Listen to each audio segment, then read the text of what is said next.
Alright guys, let's see if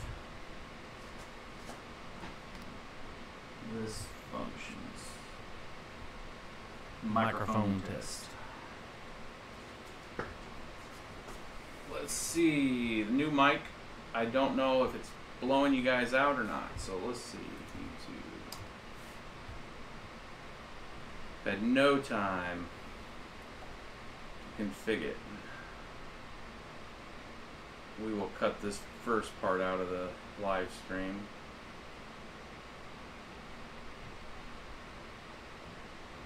Make sure.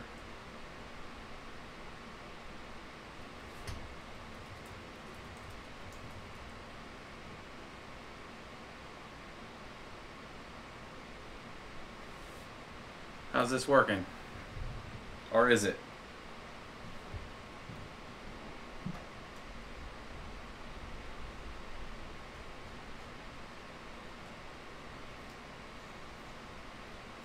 You like it? Excellent, yeah. Yeah, I'm hot. It's hot to trot. And they say the mic is good. I got a new mic. Wanted to make sure it sounds good.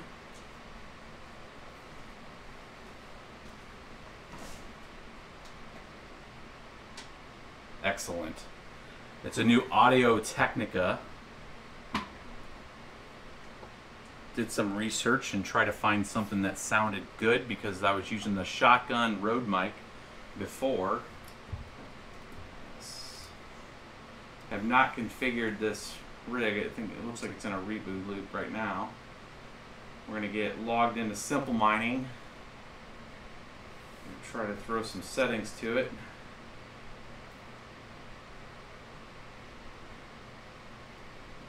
Do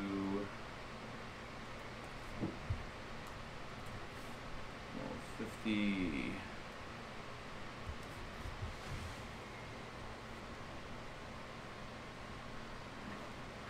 So I got to get the Stream Deck set up, guys, and we'll start this. I was just trying to get everything kind of going. Stream Deck.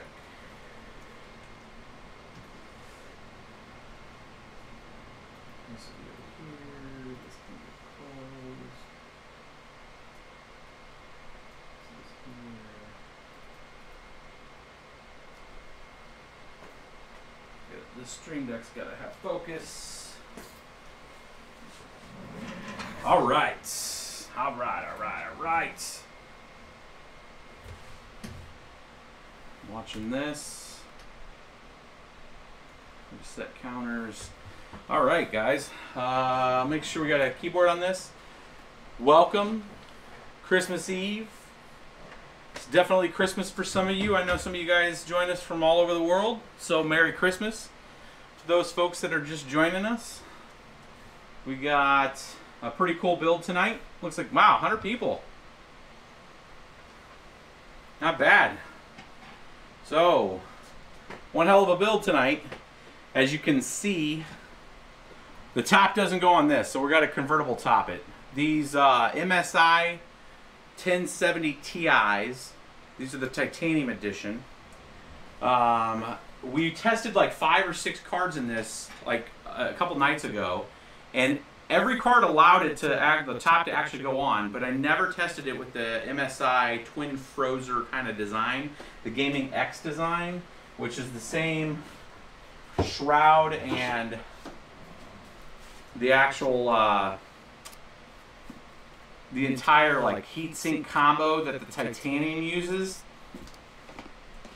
is so much taller than even the Zotac Amped Extreme Edition. I'm so surprised.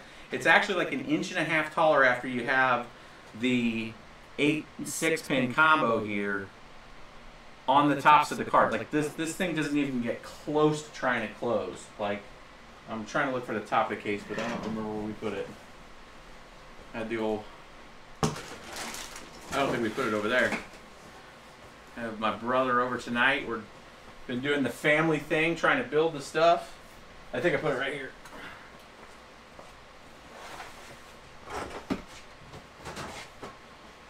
So this is the case trying to go on top, and it just kind of there's a good inch and a half on the top. So this thing normally has this piece to set on top.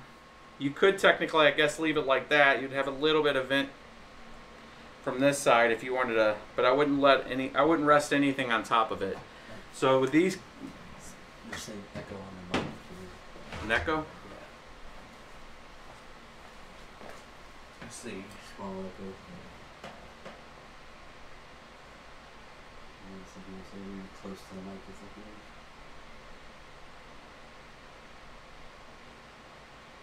Let's see here. Maybe they're both launched.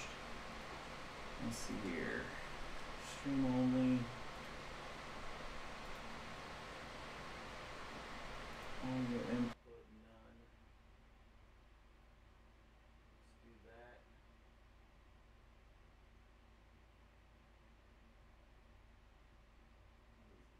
Slow chats. This has none.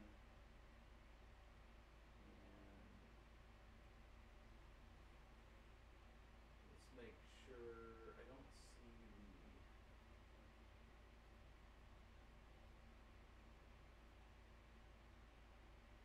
microphones there.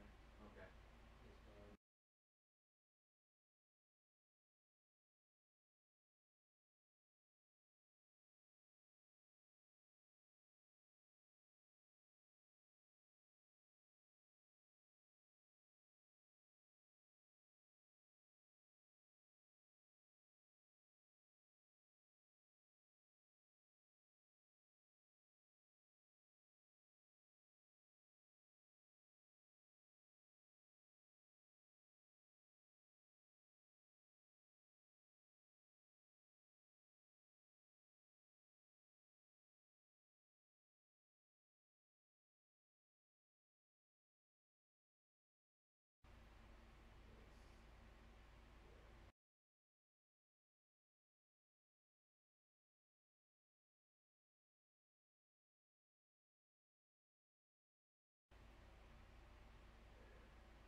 And that's it. Okay, we should be good to go, boys. And then this needs to have focus after. All right, I think all the audio is set up right now. Give me an okay if the audio is good. New mic, camera's the same, but the Rode mic on the camera is turned off now finally. one person said no audio. Well, they're delayed. Okay. They're delayed. So we'll make sure that they're good, and then we'll get back to it. If you're talking, Carter, we can't hear you. Yeah, they're just behind it. So I'm gonna let that go. Better. No echo. Good, good. Somebody said look at it. Sounds good to me. Yeah, you better.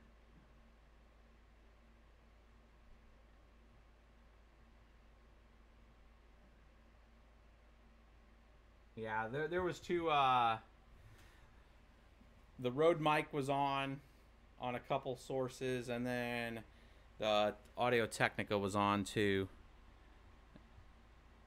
And this thing should have it good. Oh, look at that! Look at there! We just blew the driver. Reboot the rig.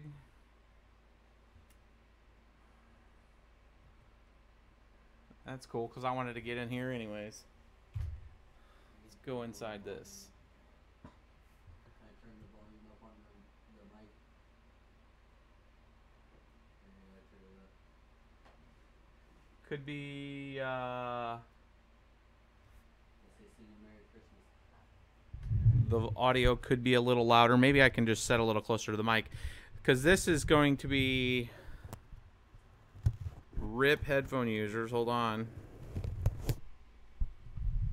This should be set to any mode now. We'll leave that off. We'll see if we need to keep this on or not.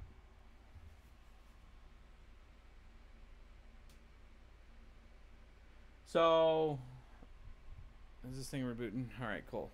So, welcome back. We're 9 minutes in. Hopefully our audio and everything is good to go. Getting this thing fired up. This is the new Rosewill BM-600 mining case.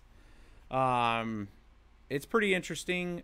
I think they got some they got a few design things. Hopefully there'll be a version 2 of this that's allows a little higher clearance for some of the cards, because I don't know what cards they were thinking that people were going to put in this, but obviously 1070 Ti's are not one of them, because you can't put the top on. But that being said, it's a pretty interesting setup and design.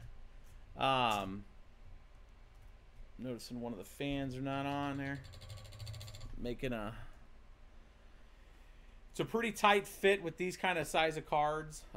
We did want to just have I wanted a 1070 rig, another 1070 rig, and obviously the settings I have on this are a little aggressive because it keeps rebooting. But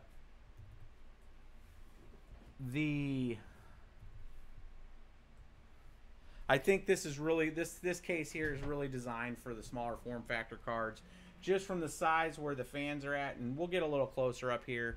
But we did have to put the 580 millimeters in the front, and that's what you're seeing in the front with the and we'll get a little closer up to it.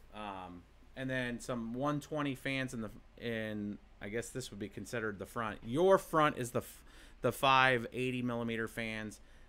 The rear of what you're not seeing is the actual front of the case, is the 3 120 millimeter fans that actually pull air into the front of the case, blow it across the cards, and then exhaust out the back through the 580 millimeter fans. Normally you'd have the top on this and it would create kind of that compression flow across the cards. The 1070s don't really ever get that hot anyways, and the spacing is actually pretty decent on these. These are about the same spacing that we use on most of our mining rigs, which is about 1.5 inches between each card.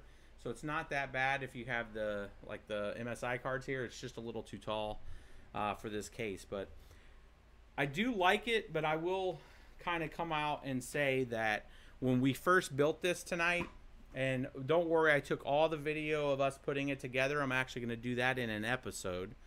We're going to do like a 2-minute build episode where I've taken all the B-roll footage of it, of us putting this together. We got everything together. We pre-tested the motherboard before we put it in there. And one of the issues we ran into is after we fired everything up, we had one card not working. We had 5 working, and then we had to quickly unhook each of the cards, like unscrew them, flip them back over, take the mid plate out, lift that out just to get in and change a riser out. And that was like super inconvenient. So compared to typical mining rig cases, if you have an open air design and you can quickly switch out a riser, this was kind of an event. So you really need to go through that due diligence of pre-testing everything before you put it together. That was the one thing that we did not do with all of the stuff that we did. The what? Flip the mic. Yeah, point toward you, he said. So on the Audio Technica, it's a shotgun mode and it's frontal mode, and I'm set it to frontal mode right now. So if you think this is going to be better, I'll flip it this way, but it's not the mode that it's in.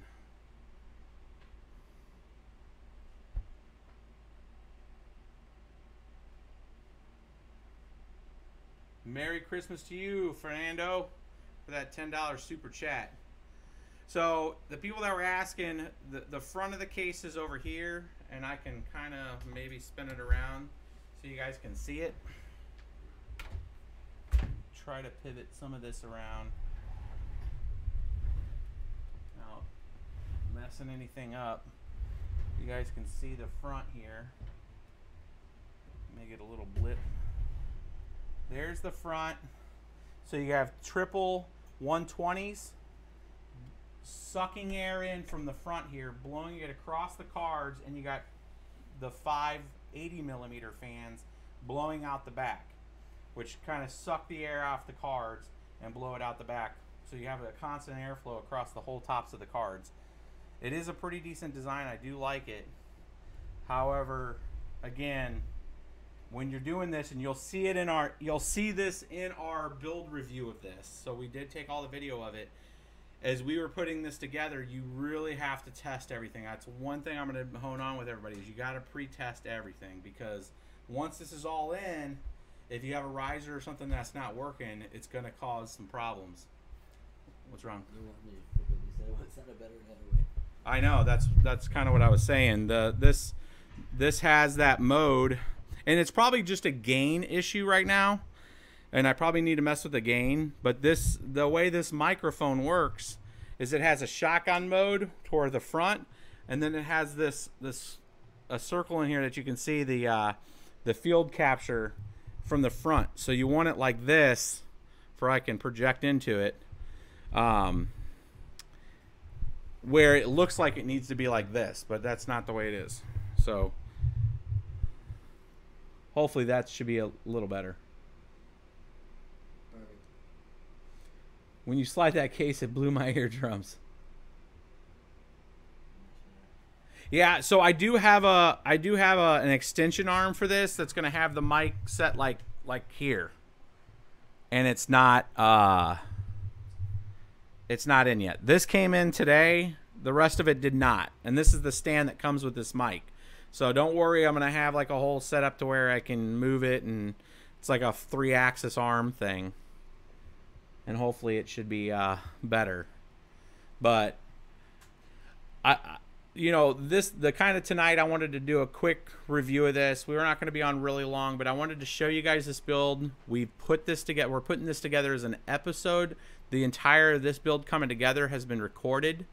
As we started to put each piece together, we recorded everything, and I tried to take notes of everything that we were doing. That way I could explain it. It's all going to be kind of a B-roll video with direct audio, so it's going to be clear and concise. Probably a 3-minute, 4-minute video just on the build of this, to what to consider.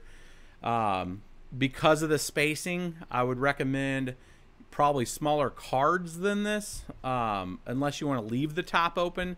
But the real design of this case is to be able to put the top on, and then you could put another box on top of a box, and you know, do one of those kind of setups. But I do like the design. It is space-wise. I'll give you everybody the kind of dimensions. So from the depth from here, the depth of the case is 14.5 inches.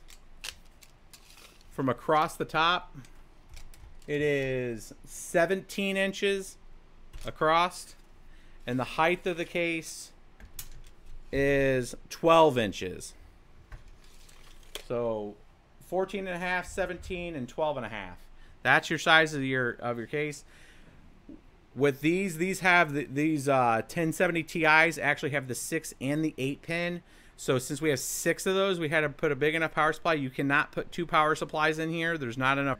Just click the focus. All right, there you go.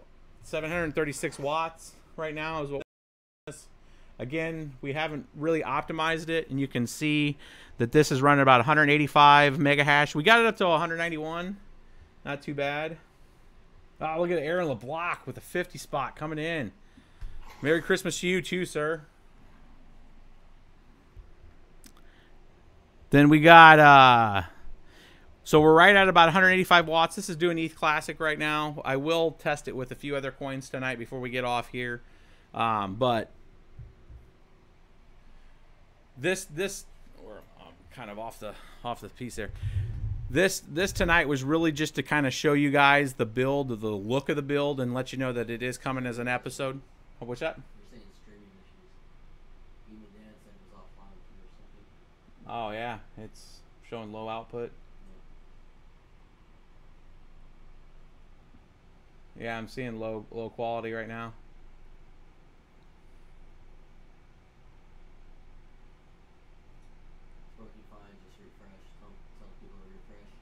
Yeah, but it's still showing that we're or is it showing that we're dropping frames right now? At the top? Yeah. Is it just... Well, it's 30, 33, something. 40. There, it's coming back. It's coming back. So yeah, it looks like we're dropping some frames tonight. Christmas, people getting crazy. All good now. All right, well, you know, it happens sometimes. Let's see how, so you guys see what it's doing with ETH. Let's do a real quick check with some Zcash and see how efficient these TIs are. I'm going to do a deeper dive of this. I just want to let everybody know I am going to do a deeper dive on this with Byte and all the other cryptocurrencies. But tonight I'm just going to do let this thing do a Zcash and a few others, and then we'll wrap it up just because it is Christmas Eve. But we have some pretty exciting builds. I'm trying to get a hold of some of those P104 100s. There's a lot of speculation that these are, you know, like 1070s on steroids with GDDR5X memory. I've seen a lot of the reports out about them in early December. I put a note out to a few of the folks that we try to get our parts from in China to see if we can get ourselves 8 of them. I'd like to put 8 of those on a B250 Mining Expert motherboard with some other AMD offerings and have, you know, those P1 100s. So if we do get those, or we get confirmation that we can get those, we'll be bringing them to you guys. I'm pretty excited about that. And I'm looking at some P106 100s. We have done the 90s for you guys, but we have not done any of the 100s. Let's see if we can get some other crypto on this. Sign group. When they say RIP, does that mean that it's offline? RIP, yeah. Yeah. You drop it here. It shows the stream health is good. Yeah. It might have been RIP on They're saying neutrality. It's the North Koreans. Here, let's try this. Oh shit.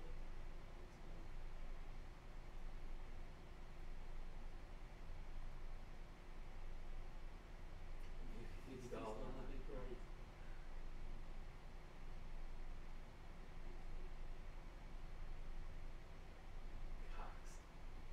All right, guys, we should be back online. We can click the screen deck and then.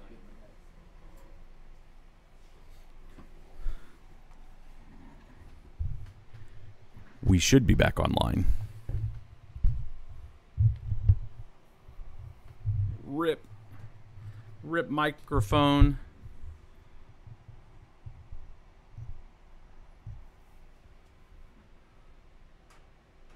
Let's do a sumo.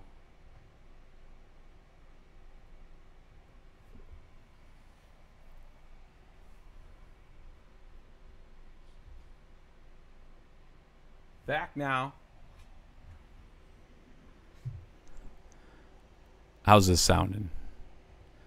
Does it work better when I'm up close to it? Show us your hash rates.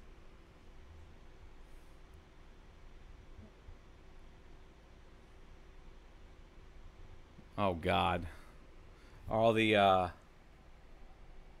what is going on here? Oh, this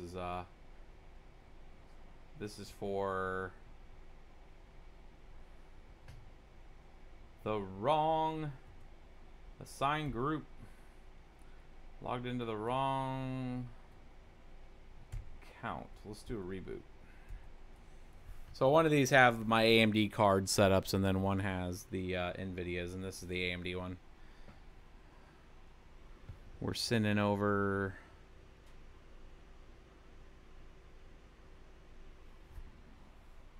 Yeah, I just did not put Windows on this yet tonight. Actually, it was funny. We were putting this together tonight to show you guys, and once I got everything together, I was like, "Crap! I didn't put the hard drive in." So we went ahead and just went with Simple Mining OS, not really configured. So just it's starting to get late, and I wanted to have a stream with you guys, have a talk, show you guys the build before we went ahead and did an episode. this mic. I cannot wait for the little microphone stand for this. Let's give this a quick little love tap reboot. I think we killed it. I'll move this over to where I can see your guys' questions. Crisp sound, up close. They like the up close. Awesome. So yes, we do have the mic stand coming in, so hopefully that should clear up some stuff. And we obviously have to config the gain on this to make sure that you guys can hear me properly. This little tripod stand is kind of interesting. But what I was saying before we went offline, and it looks like we're going yellow a little bit here, so it might be still kind of crappy. I don't know why we're having such an issue tonight with the internet. It is Christmas Eve, and everybody is on the internet right now, so we may be getting a little flaky tonight. But we do have some new GPUs coming in. I'm going to be doing some Sapphire Nitro 8 gig and 4 gig, the pluses. We have not, that's one thing we haven't done probably in a while. I think since the RX 480s, we haven't done any Nitros with you guys, the pluses. So we'll have some BIOSes for those. I'm actually helping one of the BBT fam. We're putting together a 10 rig setup actually in his place, and we're going to film that. So you guys are going to get to see a kind of a 10 rig build come together. I know a lot of people have been asking for like a farm kind of setup, and I think that getting that together will help give you guys kind of a at scale. How does it work at scale when you're talking like a mining rack versus just a few mining rigs? So that's putting them on a mining rack. I think that'll be kind of cool to see that come together. I'd like to do that as a part of a live stream, and then kind of have a cool, 10-minute together video just to show you guys how we approach that. It's good to have all the different perspectives. There's a lot of people out there that do put together, mining farms, and they've taken a little bit of what we've had, and other people that have done other videos. I think it's good to have that community to, look and help guide those builds through. So this will be our kind of first at that scale of showing you guys. We do it a lot outside of the normal 6, 8, 10, 20 card builds that we do in front of you guys. So I think it'd be good to bring that to you. Looking at some of your guys' comments right now as this thing's rebooting and trying to figure its life out.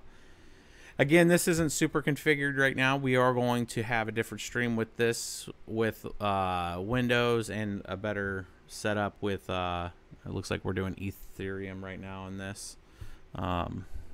Switch this over. I don't have Stream Deck. Need that focus. You're over there clicking stuff, Matt. And yeah, it looks like we're sitting right at about 31 mega hash, and we're right at about, well, this thing hasn't updated yet, but the power hasn't updated. I have this on the wireless meter. It's showing 165 watts. It's about 700 watts right now, as we have not configured it. I bet you we can get this thing down to about 600 watts, close to it.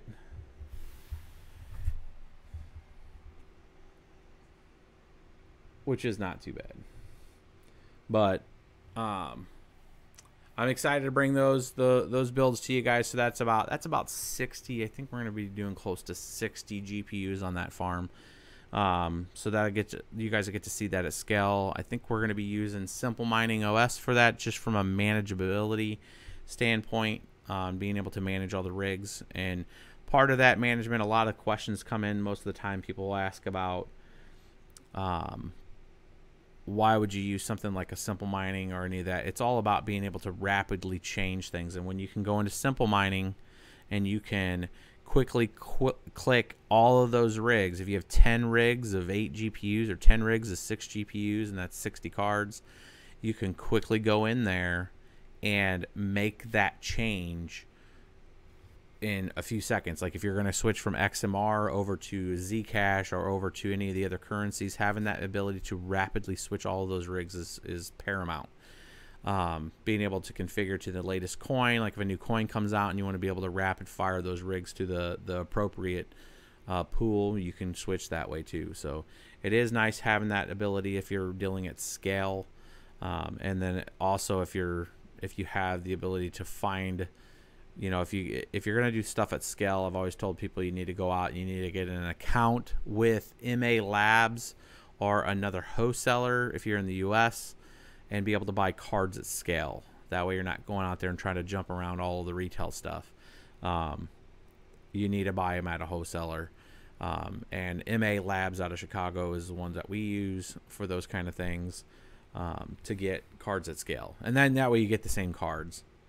Now, it's still kind of hard to try to find the right kind of memory. Sometimes you do get lucky. MA Labs sometimes will show the SKU numbers that have specific type of memory, be it Samsung or this is usually only pertaining to AMD cards, by the way. I have not seen anywhere where it just signifies which memory is with the NVIDIA cards. I have not seen that yet. Otherwise, I'd be like, where is the Hynix cards? And let's not make sure we get those for the 1060s. I see lots of different questions coming in. Let's see here. I don't know. This mic setup makes me kind of feel like we're doing like a, like a podcast or something. Like, welcome to Late Night Crypto. This is Carter speaking. Kind of like it in a way. So is the sound better right now with this mic? I don't know. They've have they came back and said that it's okay?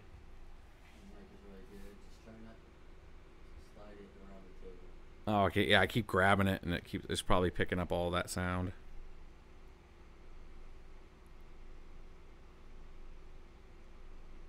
MA Labs is down.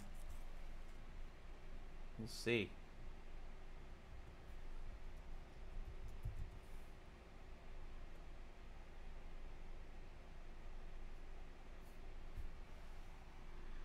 We just single-handedly took down their website on our live stream.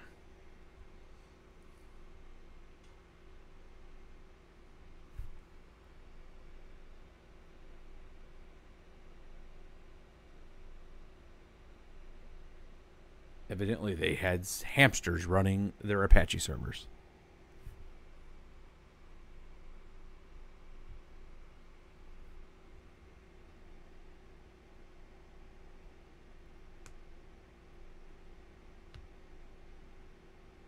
The original setup is much better and sounded great. So you guys actually liked the shotgun mic that was on the camera? So that was a shotgun mic from Rode. I mean, it wasn't like a cheap version of the shotgun mic. It is an actual nicer Rode mic from that hooks to the camera, but it would shoot from, probably 5-6 feet. And I mean, it's not qualified as a boom mic. It was more of the shotgun mic.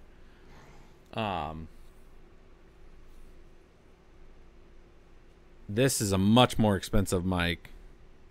I mean, this is like the Audio Technica. Which one is this? This is like the 250 or something. I mean, I don't know, it's a couple $100. Not bad. I mean, it's not like, I think the regular retail on this one was probably, without discounts and being Christmas and all that, it was probably close to $280 maybe.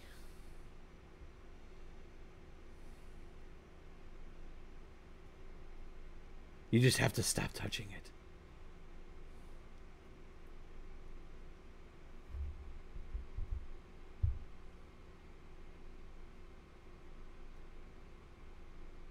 Yeah, there has been no levels messed with tonight. This literally came today, and we plugged it in. We made sure that the sources were set up without unplugging the other sources. I think I didn't want to delete the other sources until I knew this worked, just for that quick fire. But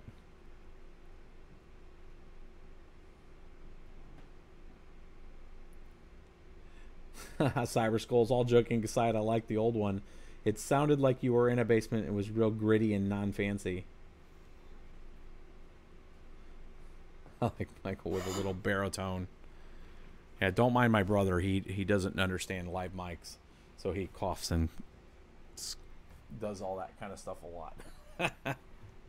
I'm just giving you hell, Matt.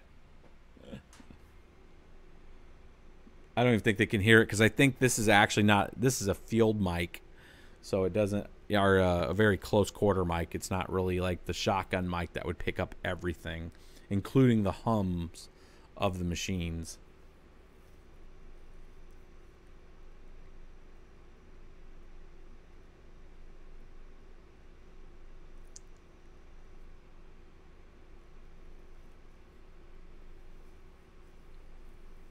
I'm just reading some of your guys' comments right now as you guys are doing the live stream.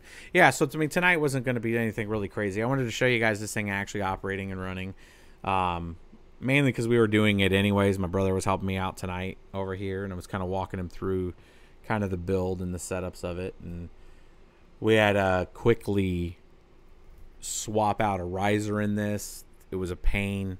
That was one of the things I would say about this case. If you're thinking about getting this case, you absolutely have to test everything out. Just because it's not as quick as an open air case. Open air case allows you to quickly change out a riser, where this doesn't. You have to take pretty much everything out, and that's kind of a super inconvenience. So as long as you have that taken care of, and you know everything's going to work right, you're good to go. This case looks pretty clean. I like the design of it. It does have kind of this cool Rosewill logo on the side. Single switch button there. No lights. Not super fancy. Good design.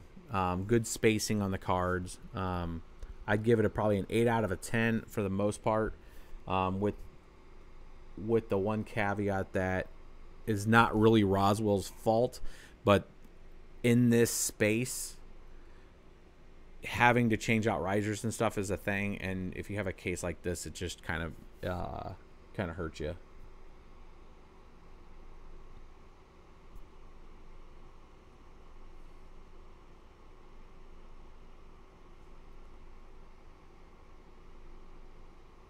Is there a good way to pick up several GPUs one at a time to avoid limits from NC Gamer? I mean, so you can have a couple people buy them. I mean, sometimes I know that's a easier thing.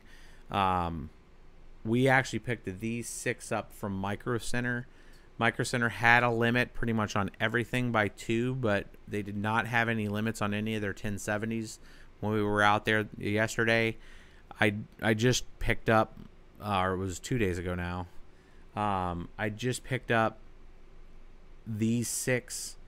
You know, I didn't want to clear them out or anything for Christmas, and we just wanted to do a one build with like 6 for this machine. So I wanted this to be a 1070 rig, and I really wanted to actually have like the 1070 Zotac minis, but they didn't have. It wasn't super thick. That would give the right kind of space that you can order like 60, 100, 200 cards at a time if you want. So that's a different level. So they're providing a service. It's just a different service level. You're not really going to save much on price. The what?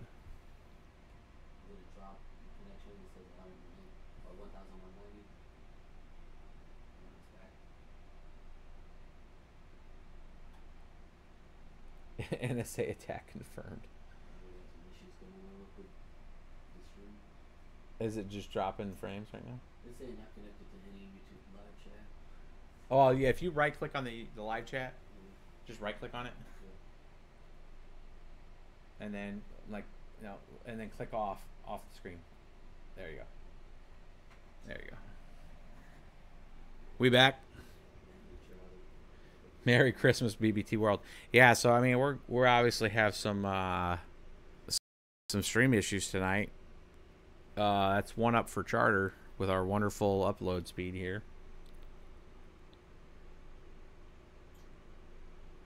Net neutrality. I don't think we've been hit by net neutrality just yet.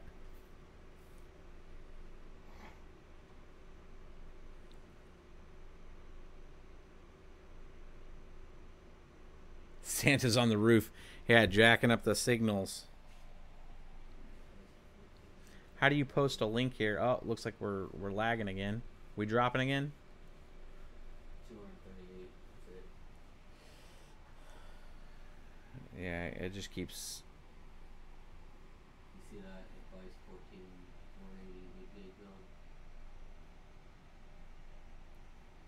Gotta do Windows stable. And how much power Cody gets. Yeah, it's just lagging. I don't know why we're having lagging. The machine is freshly rebooted. Everything was fine. I mean, short of the mic was the only really change that we did. And I actually, when we restarted the stream, I actually brought the bit rate down for it wouldn't be such an overhead on the actual stream. So our quality may be a little lower than normal, but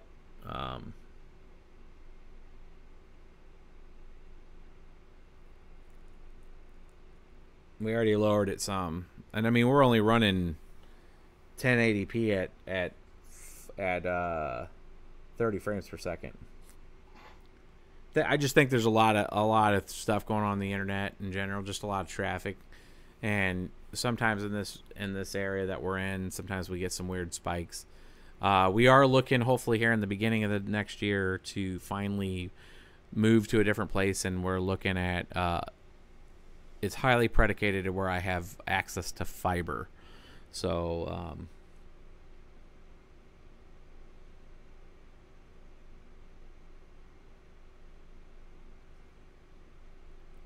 could you accept BCH donations? We'll probably add BCH to that. A lot of people have asked us a lot of questions with BCH and our opinion with BCH. Personally, when the fork happened in August, I had no problem with if somebody wanted to fork the coin. I never thought it would ever take, and I do not still think to this point that it will ever take any kind of place of Bitcoin. Bitcoin is Bitcoin. Bitcoin Cash is Bitcoin Cash.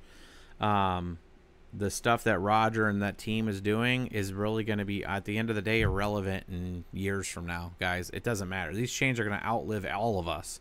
So I think their marketing approach at it is incorrect. I think it's a waste of time. And the funny thing is when I really sit back at it from a technical level and look at it,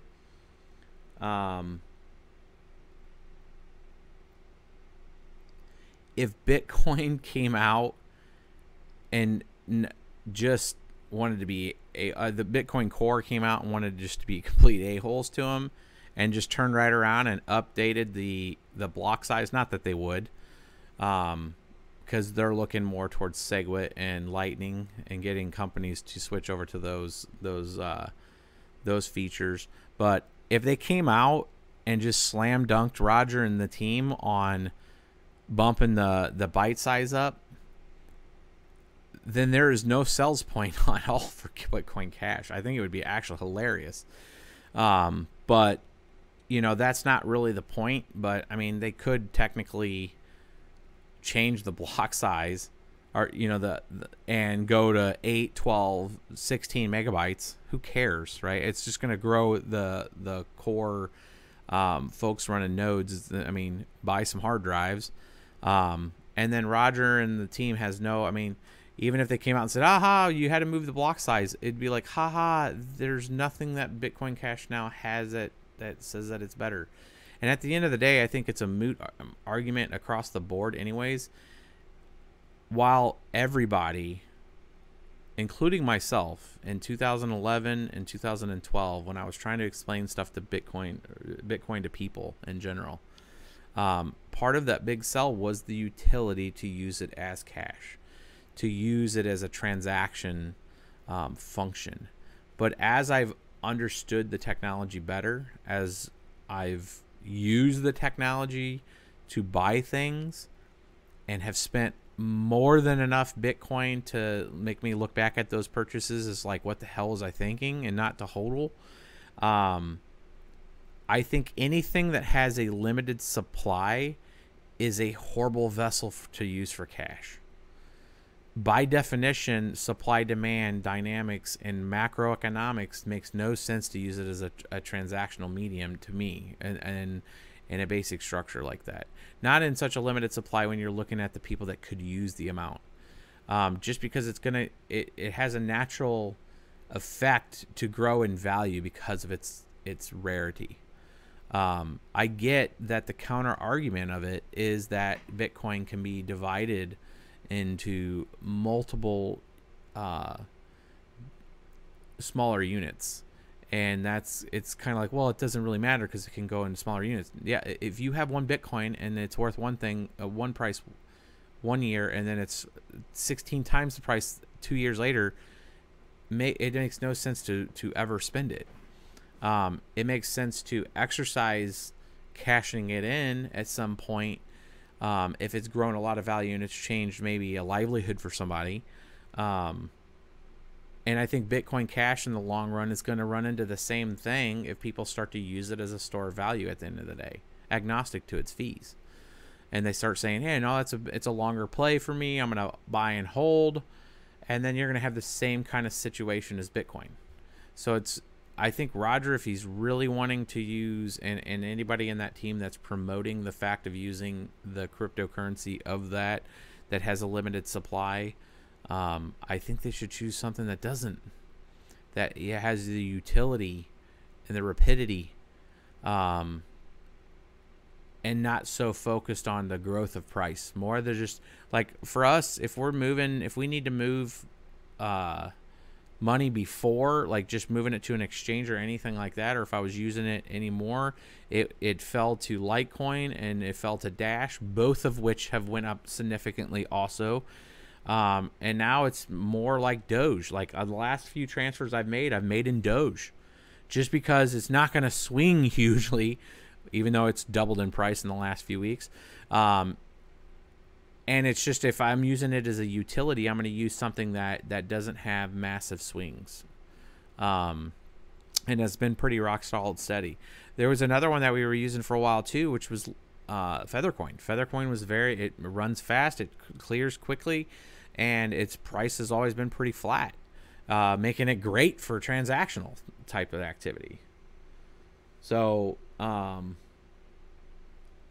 don't, having BCH as a donation thing we don't have any donation things for BCH right now, mainly because I just wasn't agreeing with the methodology Roger and team is using, and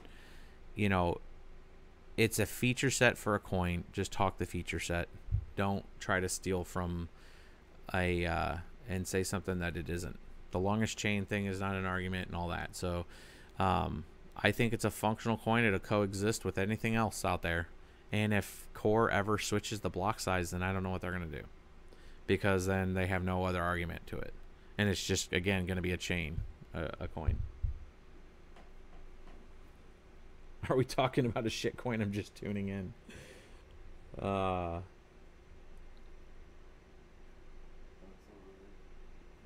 In other words, it's an asset, not a currency. Well, I mean, I think it's just, if you take all the people and the promotion and all of the politicalized and culturized pieces around any of these currencies, and you just look at them functionally, and you look at them as a utility, or you look at them as a store of value, if anything has a limited supply, by definition, if you hodl and more people want it, the price goes up. So if you're using it as a utility, you're going to be in the same boat that most people that had Bitcoin for years, being in the space for years. I mean, our channel is from 2013. Y'all know I was doing some crypto mining and storing some Bitcoin and paying for things in Bitcoin because I was doing it back in 2013. At least on video for you guys. I've been in the space for 2 years prior to that, and I was spending Bitcoin just like Roger. And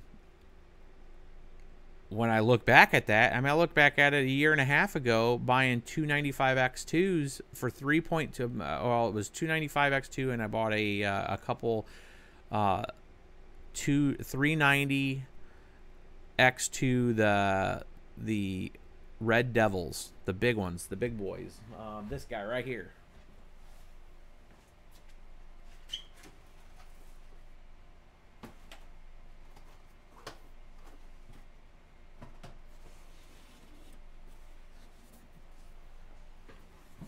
what you're seeing here is the most expensive GPU in the history of GPUs, because this GPU here, which is the Red Devil 13,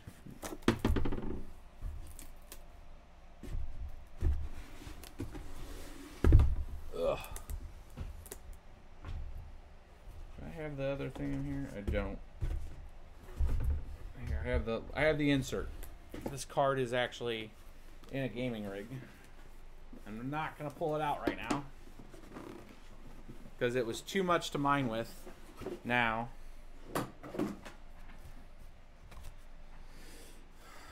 But that card,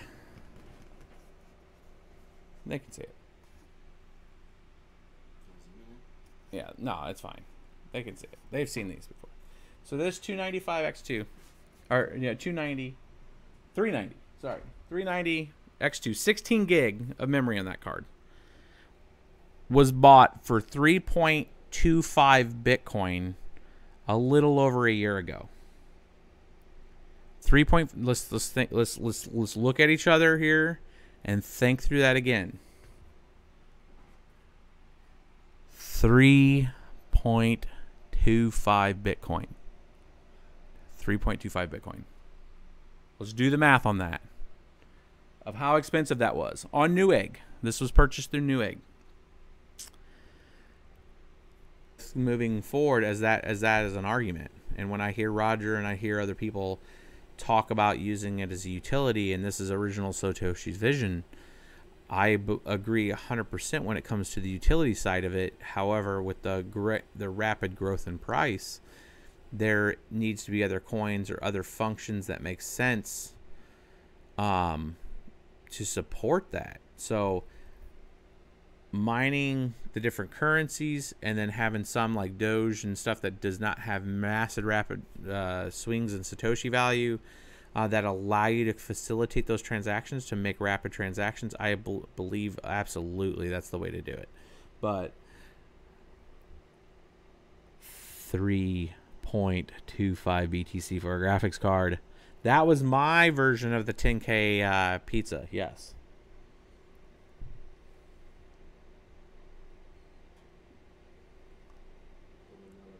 Walked over and hit Carter off the camera. What was that? 1070 Ti's overclocked with the 100 hashing at hardly. Oh, what are these hashing at? Yeah. They can't see that?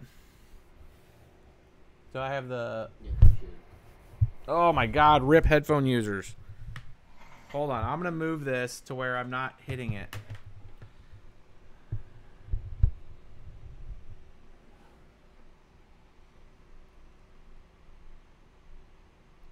All right.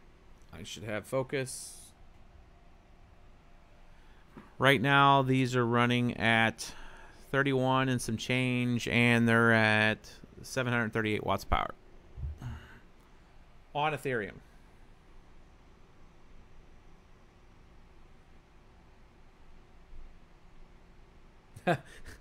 I like that, Maximus. I paid 2.2 Litecoin for $10 games in 2013.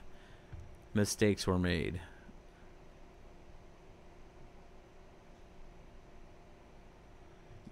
You know, it's okay. So at the time when spending Bitcoin, it was amazing. It's like, it was rapid, it was quick, it's beautiful. But I think it's taking on a different life, and that's okay. That's evolution. The cryptocurrency in general is evolving, and that is a good thing. There's going to be new features, new abilities for things to come out. If Bitcoin and Bitcoin Cash and some of these other ones fall into a place of stores of value because a massive amount of people on this planet want to acquire it and store it, that's great for everybody, because people believe in the value of it. People know the functionality of it, and that's gonna create you know, the ability for people to get access to it quickly. I had this conversation. I don't know how many people were able to catch the live stream that I had. Actually, was it yesterday? Yesterday or the day before? I had with another channel, and It's on their channel. It's Bite Size Mining. He's a smaller channel. He's coming up. He has a co-partner that has a larger channel, the Bitcoin pub group. But we had a pretty good conversation. It was more around the space, not so much the building of the mining rigs. It was more just ecosystem and all this kind of stuff.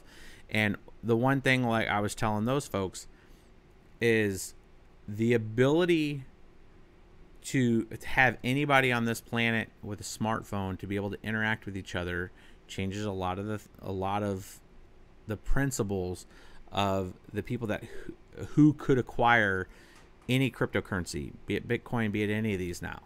As long as they can download a mobile wallet, they can acquire cryptocurrency and be able to exchange it for value.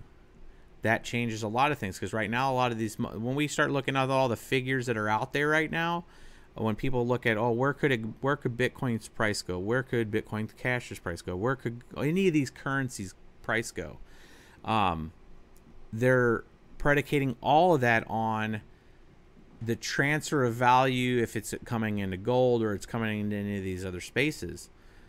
And they're looking at what is the store of value, the current stores of value, and if there's a transfer to those stores of value based at current price, what could these prices go to? And what they're looking at is not just a linear, you know, this is this price and could be the new price.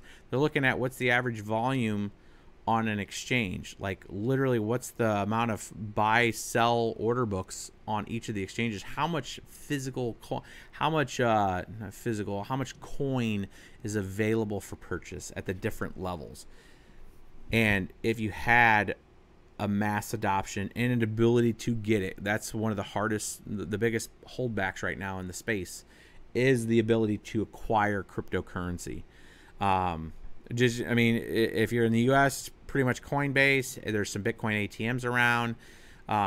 You can wire money over to GTX, which is technically Coinbase again. You can wire money over to Gemini. There's a few other pieces over in Europe. I think it's Bitylicious. There's a few others that you can go straight from fiat to their space. But trying to acquire it at scale is kind of a problem. When these things start to become figured out and people start to see liquidity and they start to see the ability to translate these into fiat currencies, the fiat currency into the space, then the rapid growth, it all comes down to supply and demand, guys. So if there's a huge amount of demand and a very limited supply, the order book goes up. That's just the way the math works. So this is why, you know,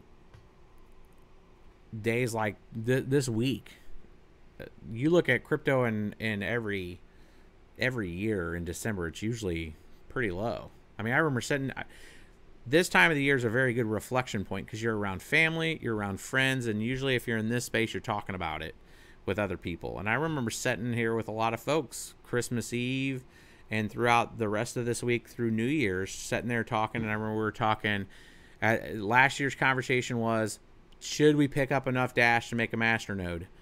And at the time, I believe, somebody can check the price for us, I think Dash's price was probably $7 to $10 a Dash, which would have been, $7,000 to $10,000, something like that, to pick up a masternode. I mean, Dash's peak prices the last few weeks is what, $1,500? I mean, 1.5 million. That's some cheddar, right? So, you're looking at Ripple. I remember we made some plays on some Ripple. It looked like Ripple, when you looked at all the other currencies, they were flat to a little bit down. Ripple was way in the tank. And Ripple looked real good.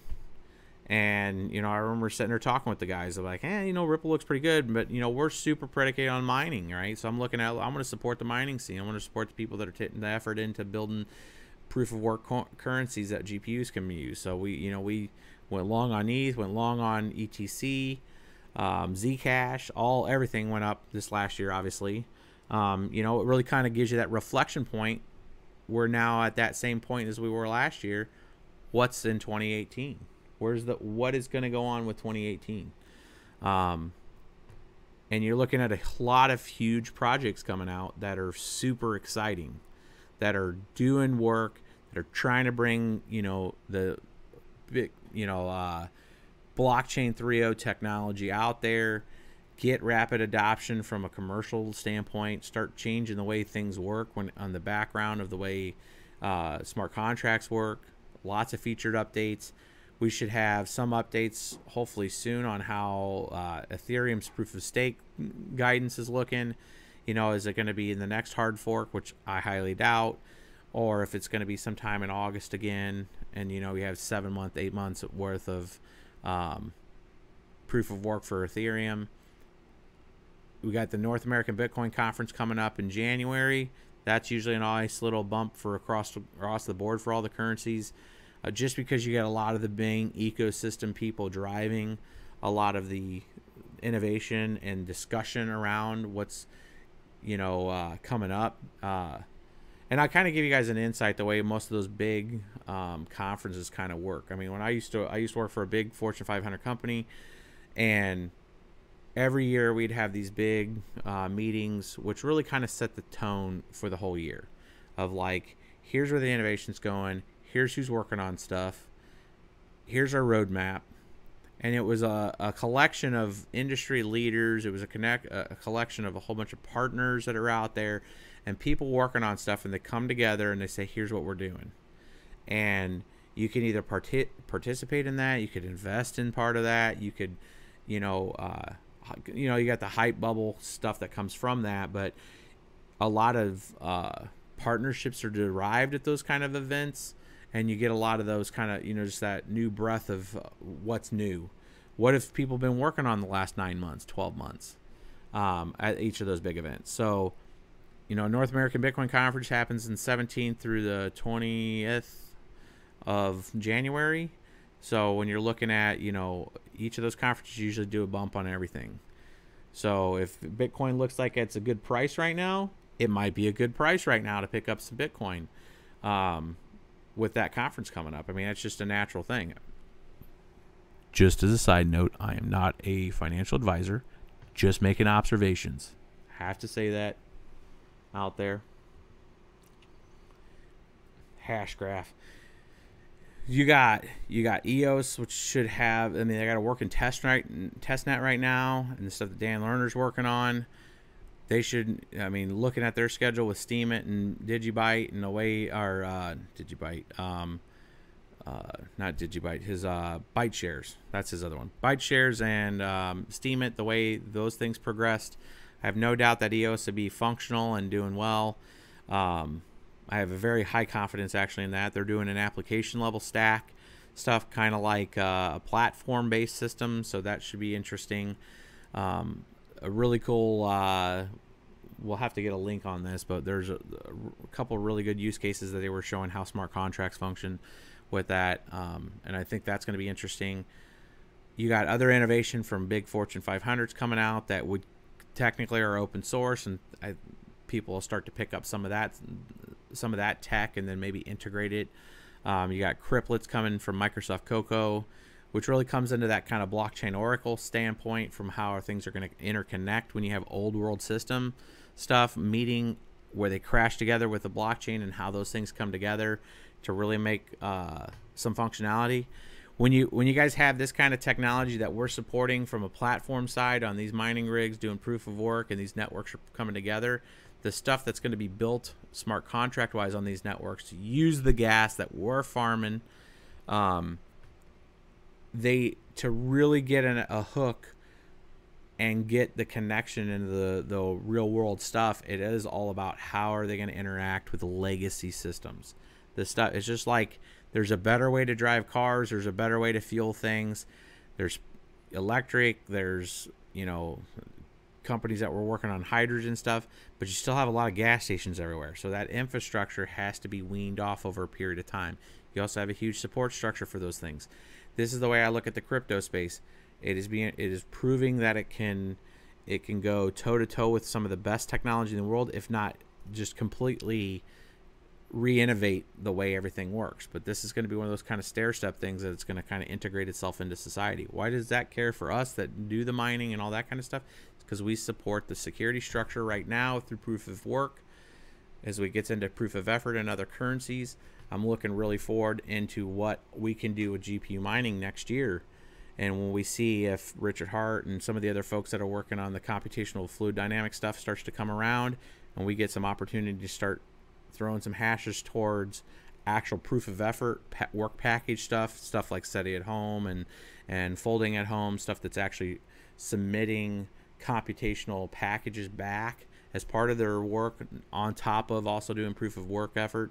Seeing that in 2018, I'd be super excited for that tech coming out. I think that'll be big.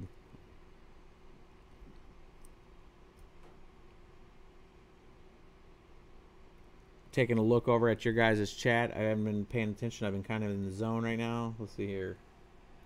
What cartel mining right at the table? What's cartel? You mean Carter is mining right now with his rig on the table? It's Ethereum right now.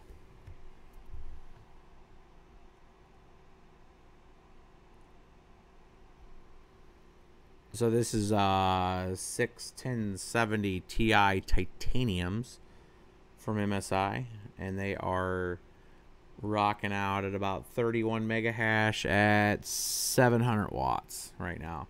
And this is not optimized. I bet you I can optimize this quite a bit. 202 people. This is quite a few people. I guess there's not a lot of people streaming tonight.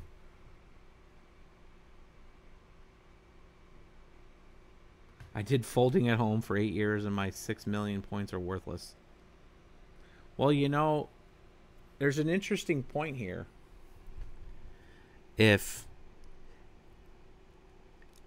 I would say if you have points in any system, be it airline miles, be it folding at home points, be it any rapid rewards, any WoW gold, any of that, there's I would say a pretty good, probably not short term, but probably long term opportunity that when things start to become tokenized, that those points. So if you look at like the way the EOS token works, to where they did their ICO on Ethereum, and when their platform comes online, they'll do a swap. I can see a place where there's an advantageous advantage. Is that a double negative? Double positive? Yeah. There is a high advantage that by the folks handling SETI or folding could tokenize those points and then do a swap for a registered non-security exchange, and then you would have those tokens put onto a blockchain. This is the big innovation I think that is going to start to come out in 2018. You're hearing it now from BBT Carter, if you have not heard this before. But I can see the advantage at the way cryptocurrencies are proliferating right now with different currencies. I think we're at 1,200, 1,500, somewhere around there, and total different currencies, shit coins, whatever you want to call them, that have expanded. But then you start looking horizontally across the space, that anything that had some kind of reward system or point system, MMOs that had gold, and some ecosystem of economy, and then tokenizing those things. And then by tokenizing those things, once some of the transfer of value and money laundering and all the PII and know your customer information stuff starts to get figured out, and then the regulations fall in place with those, and people have at least the structure and platform to create a medium exchange of those, there is a high likelihood that those kind of things will then be transferred over to where then you could take advantage of the 6 million points that you have and move them over to a potential other currency that somebody could buy those because they want to store them, because you've taken the effort to spend the time to create those, and then somebody just, it's like a pay to win, guys. I mean, click loot, right? I mean, it's if somebody's spent effort on that and then somebody wants that effort, there's a counterparty type of situation. The reason why we don't have that right now is because they're all different systems that talk to each other. As we start to onboard more and more ability to automate that process, you're going to see a lot of the tokenization of that stuff.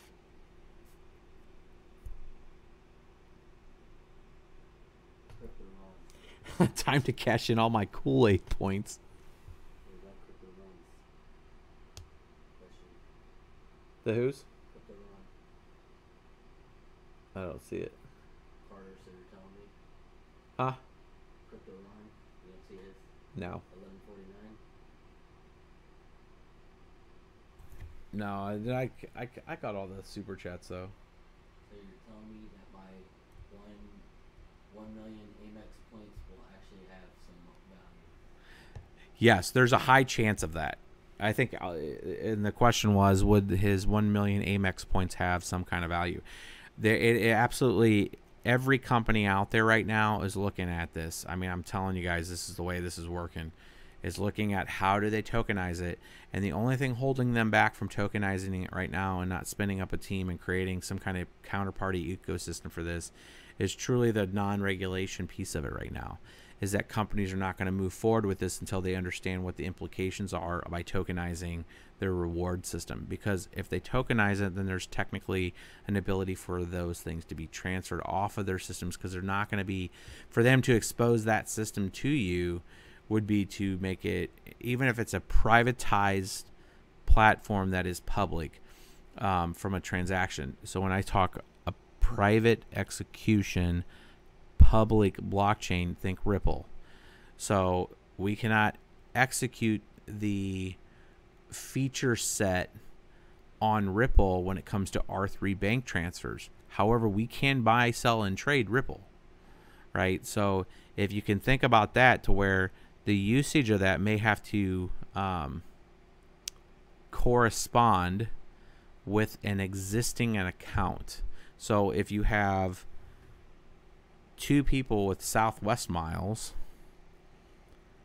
because they have Southwest accounts, and one has 1 million miles and one has 50,000, and they want to buy those, having a easier medium of exchange, you could technically have a third-party exchange that doesn't have an account for either and just trades the token, and then you can create that kind of purchasing between those, or you can go direct, right?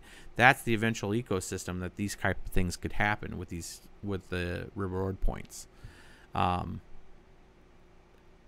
technology enables that, and enables it to be fast and quick and cheap, and because technically, depending on how they want to approach the creation of those tokens, they could create the security of those tokens being done by a distributed setup. So let's say your Amex, for this example, wanted to create an Amex corresponding token, and their first initial drive at that, of issuing those, were that they're a central authority, right, on their token, because that's their token. And the only creation side is being done through their proliferation of people using, their services, and then they're rewarded tokens for that. Think of it kind of like a hybrid system where they're issuing out to a balance of people that are using their service, but then there would be this delegated proof of stake piece for that, because they have a stake, and then you would have this hybrid system because you would also want to decouple Amex from hosting it. You'd want somebody with mining rigs like this to host it. So you could earn it by having an account with Amex because you're using their service, and then you could earn a small amount through a hybrid system because you're also upholding their network through a mining rig setup. So I don't have an Amex account, or I wouldn't have an Amex account, but I'd still be earning it because I'm upholding their network. And then they don't have to hold that infrastructure in their company, right? We mining industry folks, people that are in this space, you in your basement also with one mining rig, could then take turns on which one you wanted to contribute to, and then earn those points to. Now, you may not have an account, but you might be able to trade them with a counterparty. This is the kind of stuff that I'm talking about. It kind of reminds me of, if anybody's ever seen the movie Inception, you got to dream a little bigger, baby, right? So we're looking at this space right now from a cryptocurrency side, but there is nothing stopping the proliferation of company-based coins for legitimate redemption for their services that is distributed but controlled kind of like Ripple, to where you could hold up the security of the network by doing a proof of work mining, and then they reap the benefits from the standpoint that they don't have to uphold that network, but they still hold the purse strings on at least the delegation piece of it. There's a real opportunity out there for all these companies to do that. And then you as a miner kind of look at it like, well, is it a passive income thing that I could be doing? Is something that I could contribute to? Or, you know, you can still mine cryptocurrency. So this is I've kind of went down a dive down just an opportunities out there of where these spaces could go. Look at why I've got BBT Carter, please watch from Bitcoin hash graph, the crypto revolution, hidden secrets. He's been blasting that in, wanting you to acknowledge it. Oh, I've done a lot of research with it. Please watch From Bitcoin to Hash Graph. Yeah, the Hidden Secrets of Money by Mike Malone.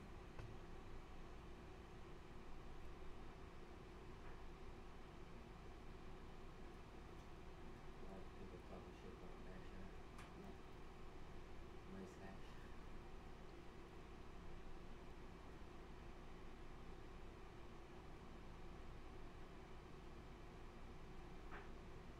Yeah, he just did it again.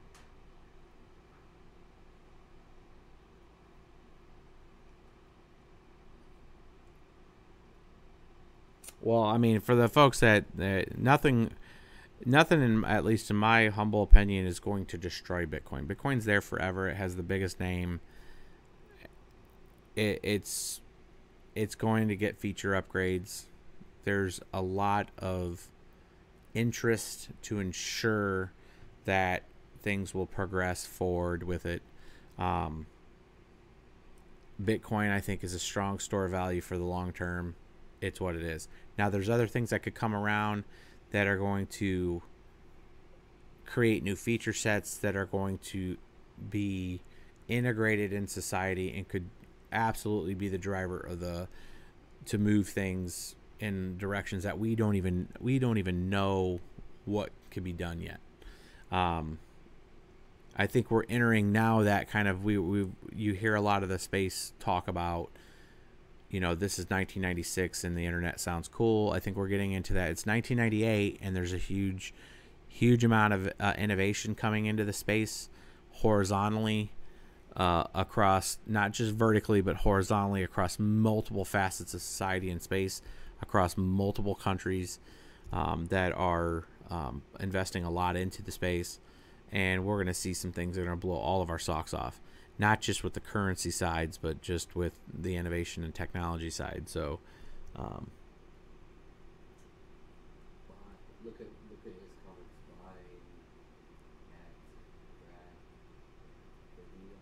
I haven't watched whatever video he's asking me to watch. He was giving me an explanation or something.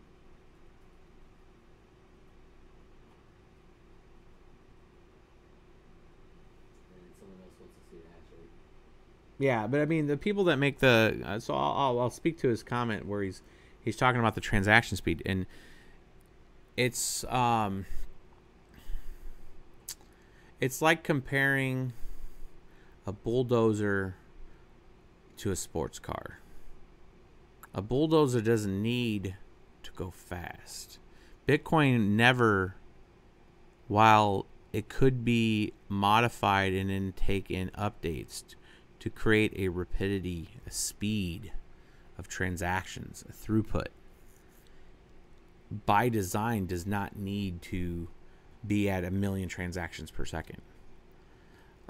With anything with that much, it doesn't make sense to strip all the hardware out of the bulldozer, lean it out, and put a fast engine on it when its job is to move the earth, right? It's a stepping stone for other technologies to maybe fall into place for that rapidity that is needed in the high-speed transactions.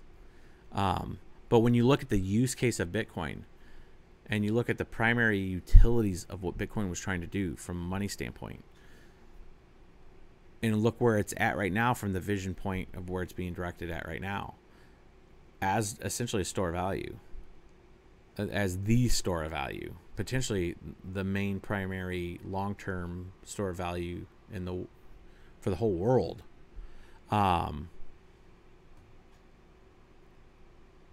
The limit of the supply just doesn't make sense for it to have that rapidity. It could be even 10 times slower than it is now, and make it to where it's a high store value. The problem is the transactions. If you do want to move it, you do want to purchase it, if your transaction is going to be a very high value, high cost, that's kind of that's unfortunate. And I think that they do need to adjust something to make the fees. It should not cost to what it does.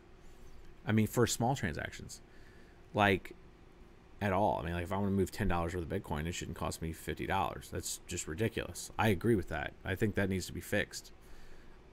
But if you look at what's with the problem with the mempool, you look at the obvious potential spamming that's going on and people that are attacking the network. That's a problem to prove a point. It's costing them a lot of money to prove a point. But as more people move on to some of the innovation that's already been brought to it with segregated witness, potential lightning networks, some of the upgrades for the coin, I kind of look back on some of the companies and people that haven't switched over to allowing for those transactions to occur. But if you're looking at it to compete with million transaction per second systems like Visa and MasterCard and all these other things,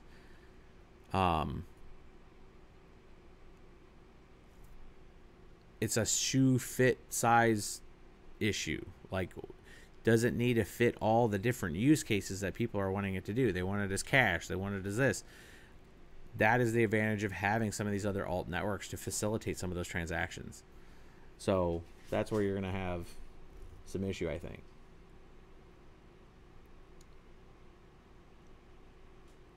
What about Facebook adopting LTC? I think Facebook eventually will probably have their own cryptocurrency. It doesn't make sense why they don't already. What? It would be advantageous for them to probably take an existing network, and not for just because to promote an existing network, is because part of the advantage of making partnerships with coins that exist and that are already there is that they already exist and they're already there and they work.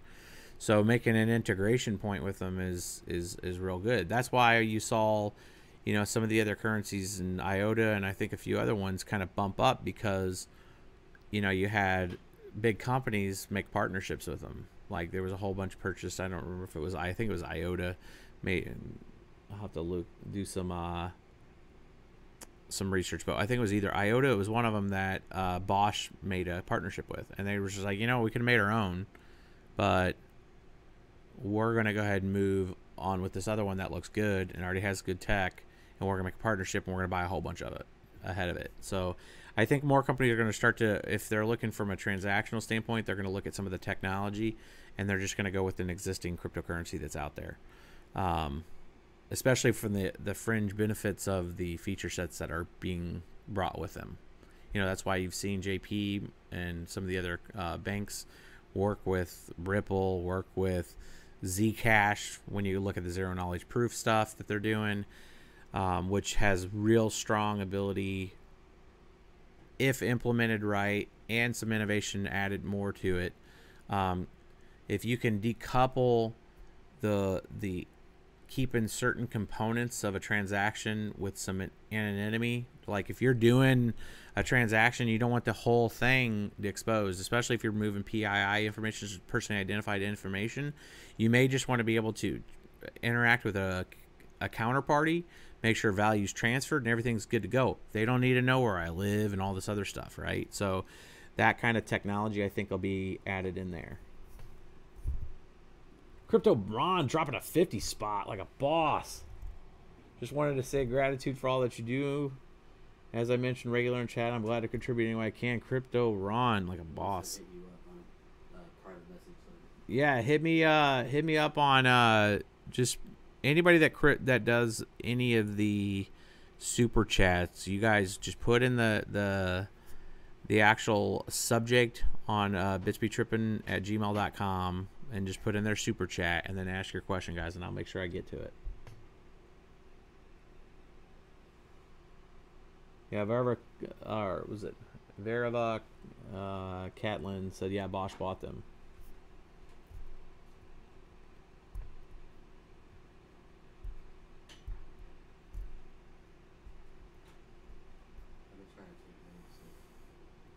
Yeah, thanks, Matt.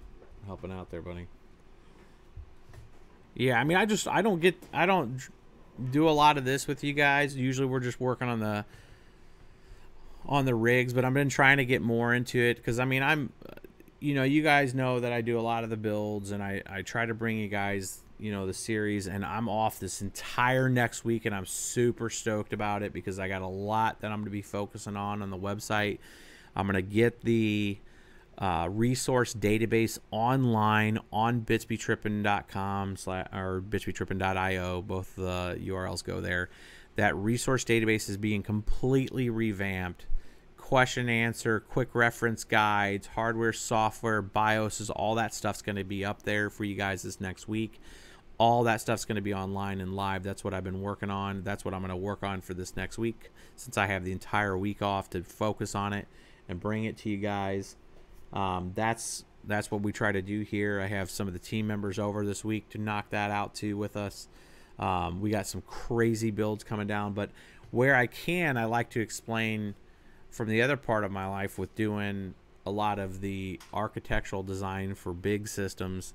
And as we're starting to really look, not just from, the Oracles and the Microsofts and all the, Salesforces of the world, that are the CRMs and the customer relations management programs and transportation management suites and all these TMSs and all these different systems that I work with on a regular basis, and the kind of day job thing. I'm seeing the ecosystem start to come around, and any of that where I can put my experience with where this space is at, and it's exciting to see. I've been in this space for a long time from a cryptocurrency side, but I'm seeing the innovation that's going to come from it.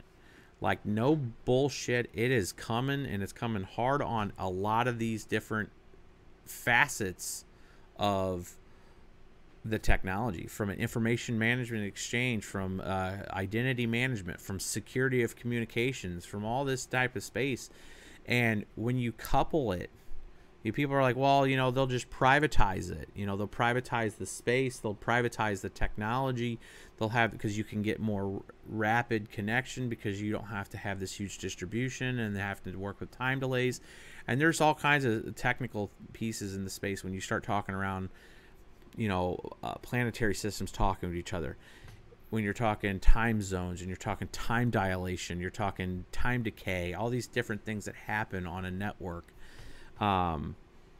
That are very mechanical when you really break it down, but when you can see a blockchain that has a distributed ledger, that has copies of the database, I don't mean to talk a database, but has copies of the actual data sets, that you can start to trigger a whole new ecosystem of kind of like a mesh network, but that add a decentralized version of the stuff that's out there, and get these large companies and these entities and governments and regulations and all this stuff kind of starting to hone around it and augment their existing systems with it, but it be decentralized for me, you, and everybody else can be participants in it and get a we're providing a service by one of these machines, and we're getting value for that service, and it's great. It's a great incentive to have people work with each other and have different mediums of exchange. Because, I mean, fiat's kind of boring sometimes, right? I mean, it's like, you work real hard for the fiat. I like working for 5 different currencies. That's kind of cool. It's kind of cool for the medium of exchange. There is some counterparty risk. Things go up, things go down if I need to exercise certain currencies at certain times. It's like, shit, you know, everything's in Litecoin right now and I need to move it, and crap, it's down 50%. That sucks. You know, I mean, you do have that risk, so it is good to diversify it, but you know, I'm excited to see what comes with some of these other currencies this year.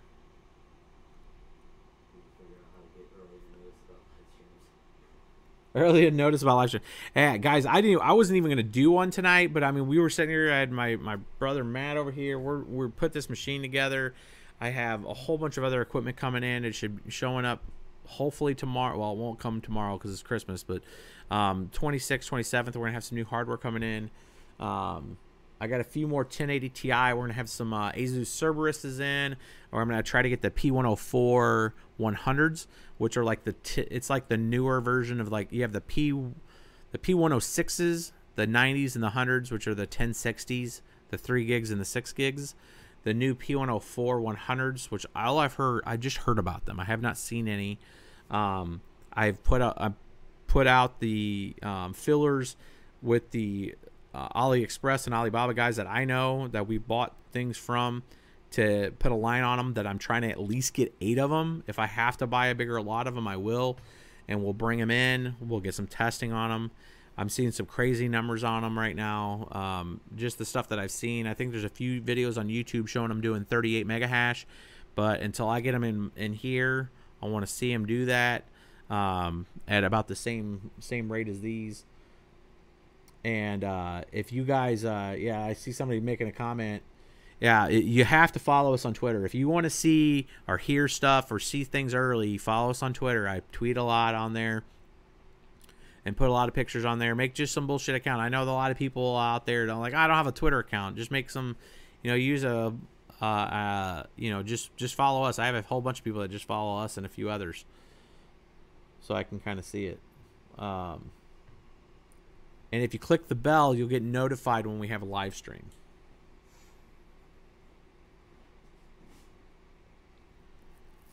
We're gonna wrap this up here in a few minutes. It's been an hour and 30 minutes. It's getting it's over. It's after midnight. It's actually Christmas, so Merry Christmas to you guys that are. It's after Christmas. I'm in Central Standard Time, so it is Christmas now.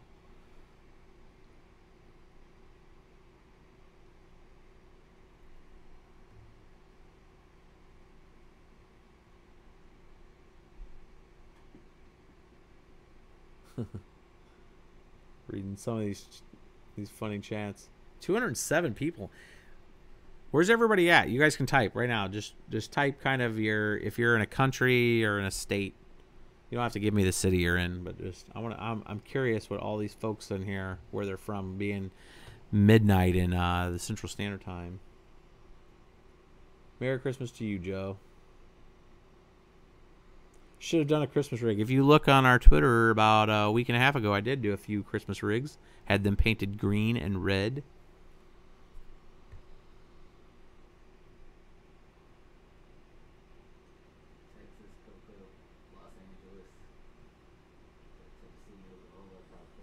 Oh man, you guys are all over.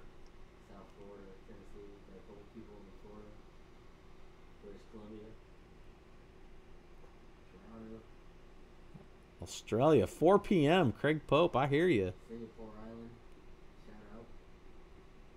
Michigan, Barry in Florida, Long Island, South America, Iceland. Jared in Denver. That's scrolling pretty good now. Washington State, Tacoma, Hashem. Kazakhstan, near Russia.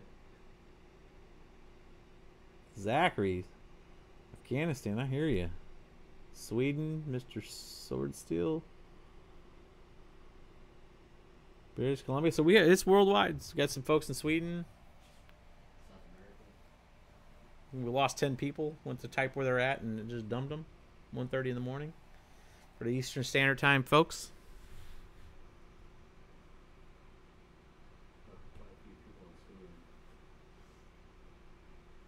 Lives right next to the Genesis farm in Iceland. Merry Christmas from San Diego. I hear you. Free heating in Alaska. I hear you. Two-Tone Hasher went to bed, but he's from North Korea. I think Two-Tone Hasher's down in Florida, if I remember correctly.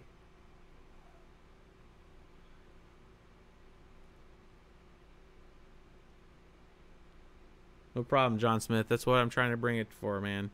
It's a community. I think there's some folk. I mean, everybody's like, oh, you got experts and all this. I think everybody just, if everybody's a contributor in some way, everybody brings value to something. I mean, everybody has different levels of experience and things. They try things, they learn things. We learn from you guys. There's a great Facebook group that we have. I try to troll it every once in a while and I try to keep it pretty goodly moderated. You guys are real good at flagging people that kind of throw things off, but just watching the collaboration on there is huge. I think sharing this and growing this is this is a very grassroots thing. I mean, this is a channel with less than 30,000 people. Amazing that you guys follow, that the folks that do follow and like and subscribe. But when you look at the ecosystem that we have, it's pretty niche and it's still pretty small. But I think if we build this community to at least be a resource for folks coming into the space, because this is going to be one of those things. I think 2018 is going to be a big year for mining in general. I think it's going to be a big year as the proliferation of more currencies, more proof of work currencies, more other potential of secondary benefits that come through the mining network, as possibly the proof of effort comes online for stuff. I think it's going to be a good thing, and it's this unique function where the value of the speculation that drives some of these prices up, like with Ethereum and Ethereum Classic and stuff, as people start to acquire them, there is a decoupling when it comes to the people mining it. So there is this potential. It might not happen, but there is this huge potential that as some of the liquidity comes into the space and some of the connections get set up for more Coinbase-like, services come online to add people to be able to get more money into the space, that you could have this rapid rise in price in some of these. And if you're mining, it's an interesting time, let's just say. So Gary Maya has got a question. You say Gary had a... Gary Maya, yep. At the end. Oh, should I buy a 274 gig? An R9 274 gig. I mean, they'll still function. They're not. I actually have a 270, or I think we have some 270s. We have to pull and see what they can do now. I mean, if it's like $40 or something, maybe $50. Yeah, we do value if you guys can go out there and click the like button. It does help. There's some features in YouTube that if there's a lot of likes on it and stuff, it helps drive the video up and focus. I mean, there's a high chance that the second I get off this tonight here, and we'll wrap it up here in the next few minutes, that YouTube will demonetize it, because that's just what they've been doing. I think it's triggering on cryptocurrency, and it's triggering on Bitcoin. I've tried the last few videos where I've actually taken out a lot of the metadata on there that we put in there for the SEO to see if I can figure out which one it's triggering on. But pretty much every video I've had in the last probably 2 months has been automatically demonetized. So we don't make anything and it sucks too, because when it's demonetized, you don't get anything for the channel, and then when they actually turn it back on, it starts from there on. So it's some of the peak, the way the videos work is the first part, and then it kind of tails off. So that time where it's at that peak is when they're demonetized. So it's been a pretty big hit from just the YouTube. But this is the whole community. It's not just us. Anybody that's talking on behalf of this stuff anymore, it's pretty much demonetized. And if I don't know what kind of ads you guys are getting, but if I keep getting BitConnect ads, there's a good chance we'll just turn off monetization, because I cannot stand the fact that I can't control the stupid BitConnect ads. I do not promote. I don't want anything to do with BitConnect. We don't do anything we don't put anything into it, and I don't know why I keep getting it on Craig Grant's and Trevon's and whoever else is advertising in the space, and it triggers on our SEO data to give you guys that ad, but we are not in any way affiliated with BitConnect.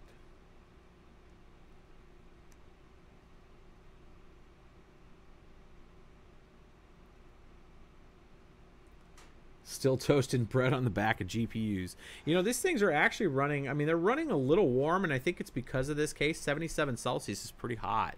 I only have the fans locked at 36 speed, though. I'm going to change something before we get off here tonight. They're temperature throttling a little, but I have them fixed. The fan speed, I'm going to kick the fan speeds up to 60. And I'm going to kick the wattage down.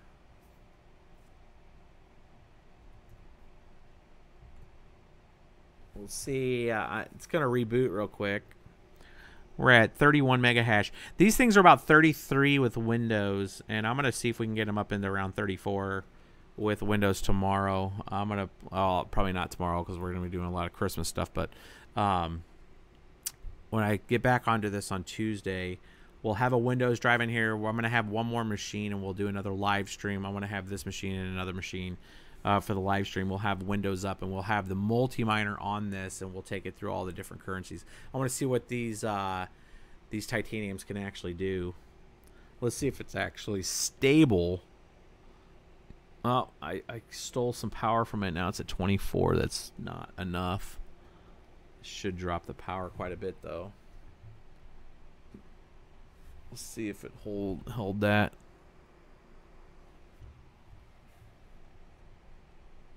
Can't hear them, though. Let's do 105 on the power. 1200 on this. Target temps. Fan speed 75. I just want to see what we can get these up to before we call it a night.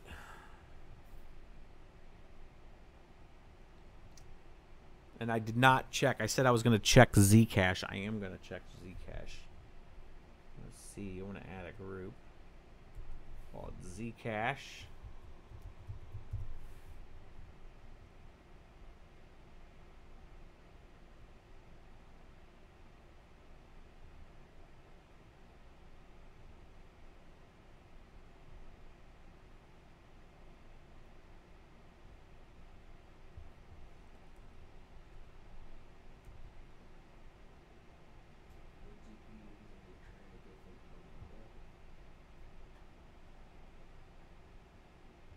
The which one?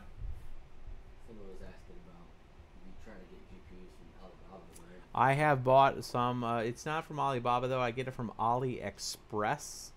And there's a few vendors that we do use on AliExpress. One of them is Panotech.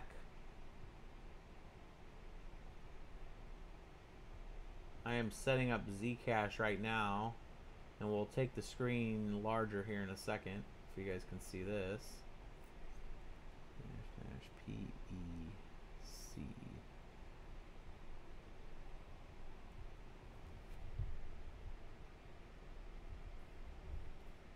Exiles58 has a question. Have you ever heard temp spiking up from about 45 Celsius straight up to 511, then freezing the rig when this is being? If what? His rig is spiking from 45 Celsius C straight up to 511. When it freezes, when this is being. It's probably a sensor issue. That's way too hot. 500 Celsius, is that what you said? Yeah. Yeah, it's not reading right. That's the driver blowing and giving them a bad reading.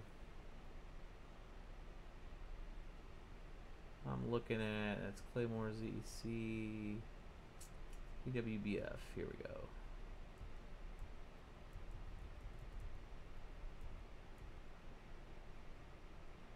Delete. I'm just adding Zcash to this group. I don't have PWBF. Chris Fox, what GPU is the best bang for the buck currently? RX 580 question mark. The best rig for the buck right now is an RX 570, if you can get one. For under 269, 259, somewhere around there, and it can pretty much be about any brand. You'll get about 27.5 with the right BIOS. If you're looking more towards MSI, like the Gaming X's, you'll get close to 30 on those 570s, and it's still some of the best bang for the buck, but it is AMD. You'll use a little more power. Some of the best ratios though are your 3 gig, like the 3 gig 1060s are some of the best.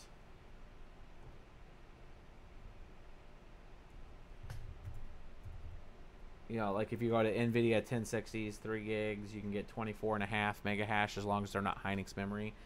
But the problem is 1060s anymore you can't get for $249 like you were able to before. Even the 3 gigs are crap. What is adding here? I'm trying to get Zcash added here. It's giving me a stupid error. Hold on. Oh, because it wants a rig name. I'm using Simple Mining. 1070, and then I want to see PC user. That's all correct. And then ZEC.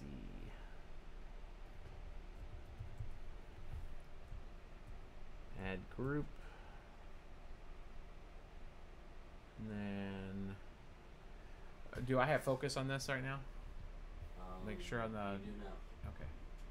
So right now, this is what we're running. We're at 7. I did do some adjustments, guys. We've been talking everything besides this rig, and we're at 700 watts even. That's what this right here is. And we're at 188 mega hash at 700 watts with these right now. I think we can get this even lower, but Simple Mining runs a little slower than Windows, so this should be closer to 33 mega hash at 700 if it was on Windows versus Simple Mining. But it's not bad. These are not too bad at all. 63 Celsius, 40 Celsius. Now with the fan speeds up a little bit, they're still super quiet. Let's go back here. I'm gonna do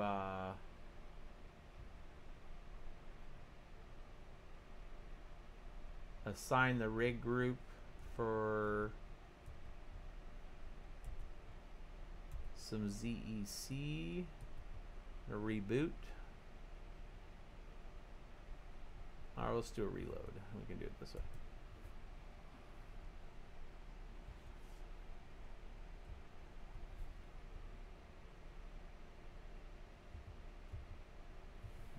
Let's do 900. 5.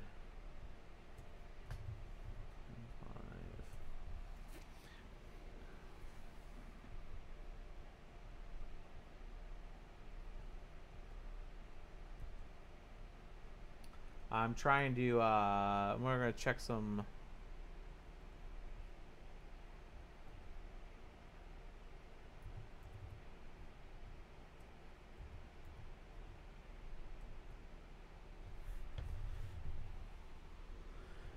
solver 0. It's gonna reset real quick. Yeah. All right, so now we're running 175 or 150 on the core. Let's see what these things do on Zcash. You guys can see the Titanium MSI 1070Ti's running some Zcash. Let's see what they put out.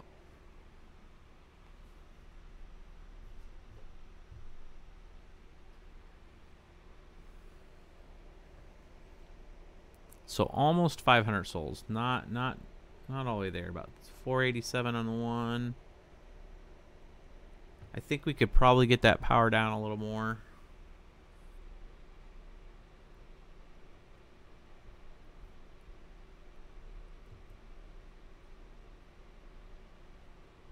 Let's look at...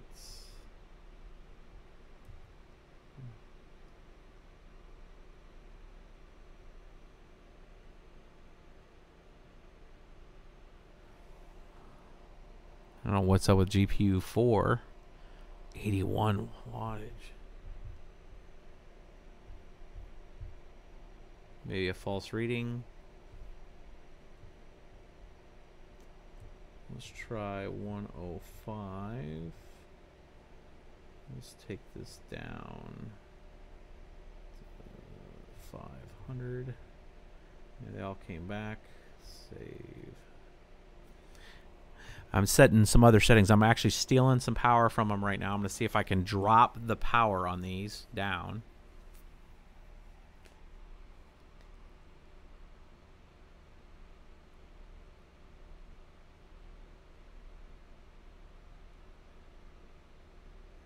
Let's see if it holds. We should have our Titan V back here in a few more days. Gamers Nexus has had it for the last few weeks. They've done several episodes with it, which is awesome. I've gotten no word from Kyle and Paul from Paul's Hardware to see if they wanted it. But when we get it back, I'm going to be doing some more testing with it for you guys. Oh, we dropped quite a bit of power. We dropped about 10 watts across the board. Got the efficiency up. We did drop some souls though by dropping the power. Dropped about 200 souls. But we do have a little more power efficiency with these.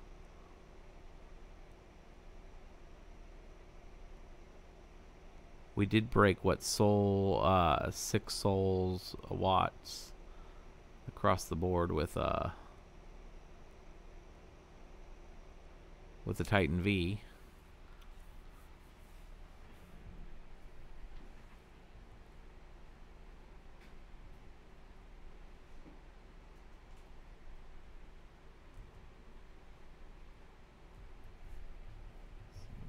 There. Let's try this.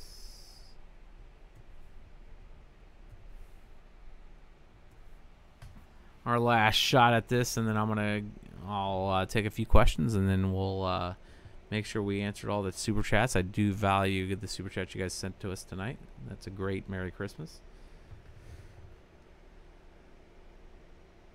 We'll see what this thing can do. We have, so now I'm doing 200 on the core. We'll see if it holds it. It may pop the driver. I did feed it a little more power this round, and we took the memory offset up to 700 from 500.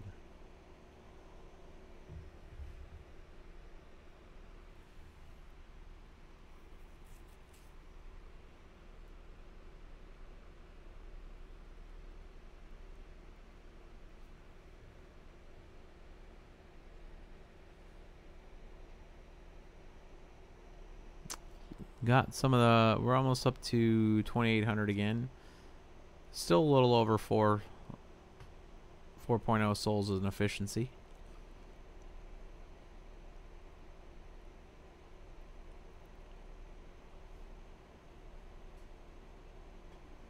Still not as fast as a 1080, a standard 1080.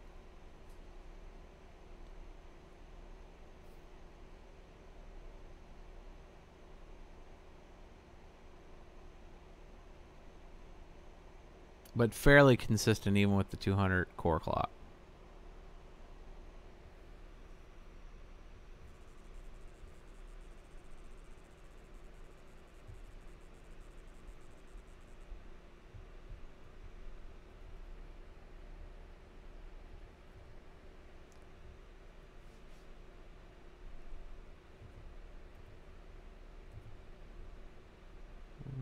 And so 800.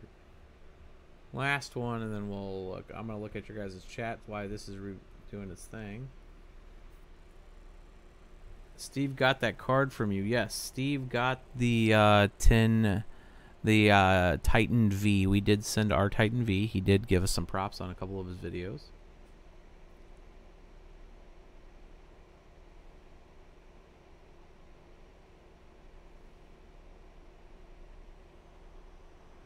See how this looks. I thought he hated miners. I don't know. He's been pretty cool. I think a lot of the different subscribers have, the different reviewers have kind of given us a little less. This was me stealing power from this, guys. If you're wondering why the souls just dropped a lot, I was trying to steal some power from it to see if I could get it to get more efficiency, but it looks like it's just starving the card out. We dropped a significant amount of souls there. This card does need enough power to operate. Looks like we took a little too much from it.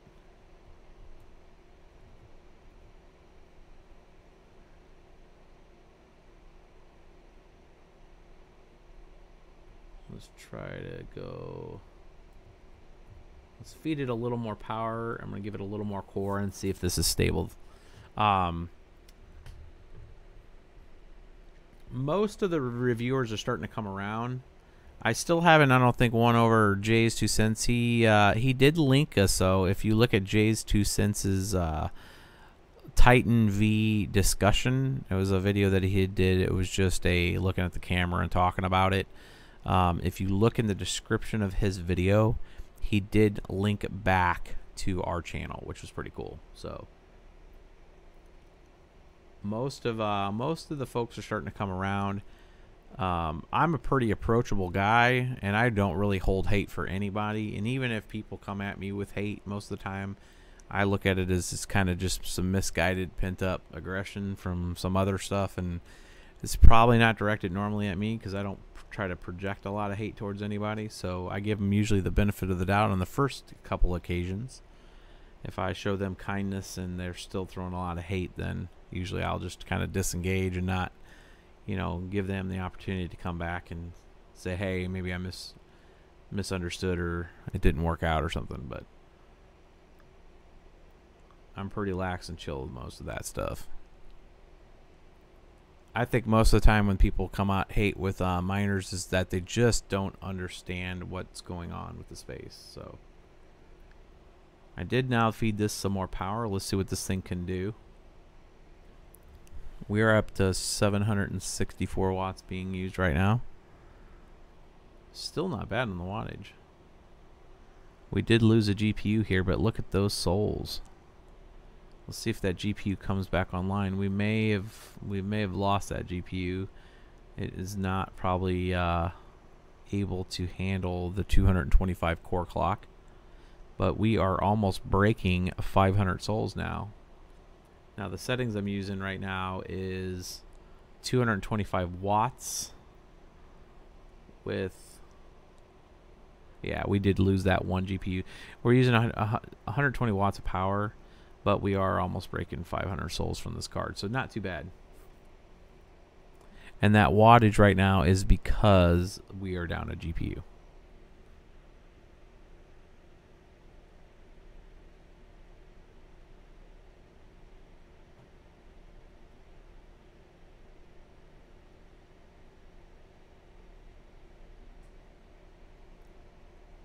So I'm gonna give this a real quick fresh reboot and see if we bring the clocks down just a hair more. I'm betting we can recover this GPU.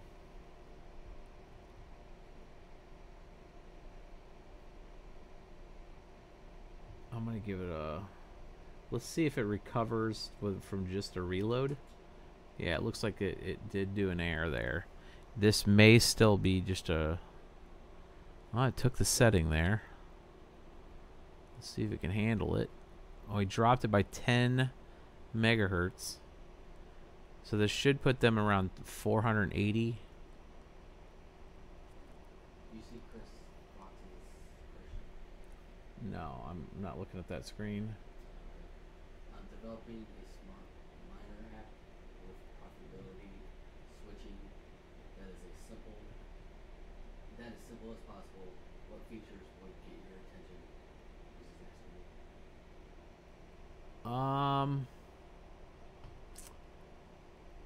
Whew, look at those settings, boys. The features, I would say start with the look of the way simple mining works and then make it simpler than that. With regards to being able to do assigned groups, be able to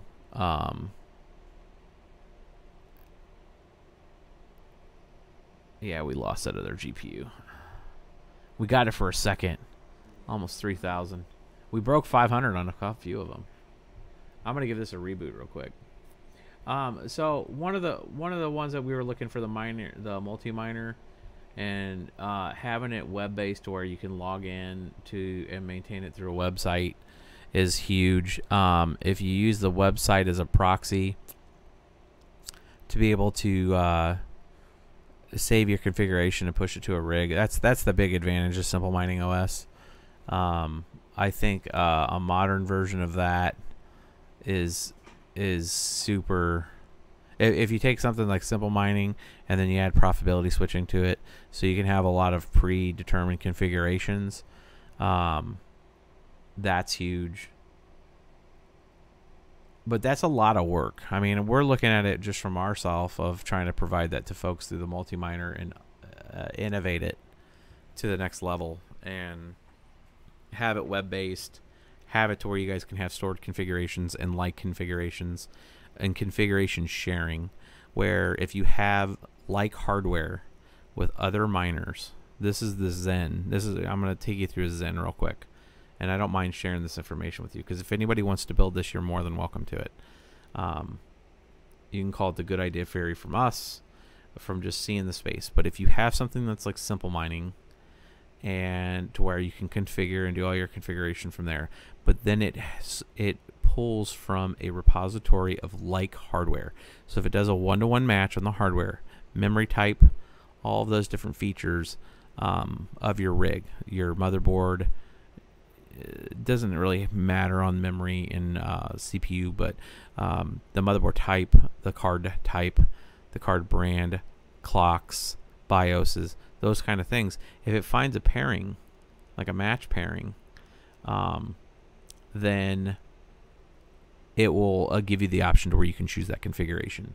I think having a kind of some of that data centralized to a point to where you can share configs in that way, where you don't have to config it, is like the next level. And that's the things that I have the guys at BBT looking at, of figuring out how we can capture at least the rig type information, show that transparently of what's being recorded of that, and then giving you guys the ability to choose like configurations based on the output that people can have the opportunity to transmit. I think that would take it to the next level, and allow people that are kind of coming on board to use like configurations.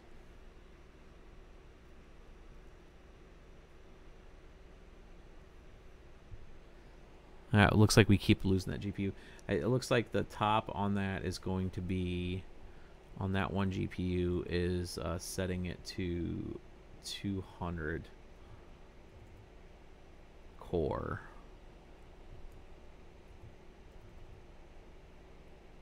One more reboot, guys, and then we'll wrap this up.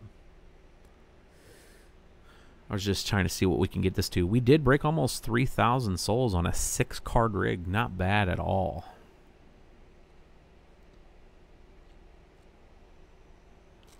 We're doing a restart right now. This thing is not liking that 225.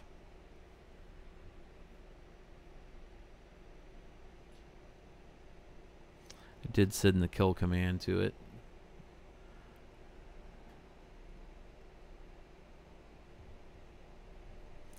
Now see, normally I usually start with walking with you guys through this kind of stuff. Then we get into the discussion talk. Tonight we started with the discussion talk and then now are looking at the mining rig. So we're definitely going to need to put some timestamps in this one tonight for you guys.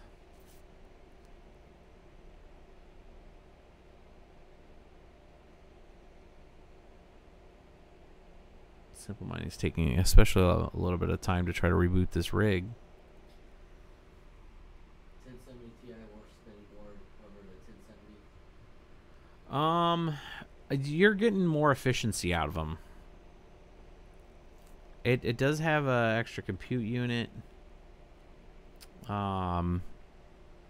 If the parity is no more than $40, $50, something like that, I mean, it may pay itself off in the long term, but in reality, if you can get a 1070 for $399, that's kind of the going retail price, it's still a better play.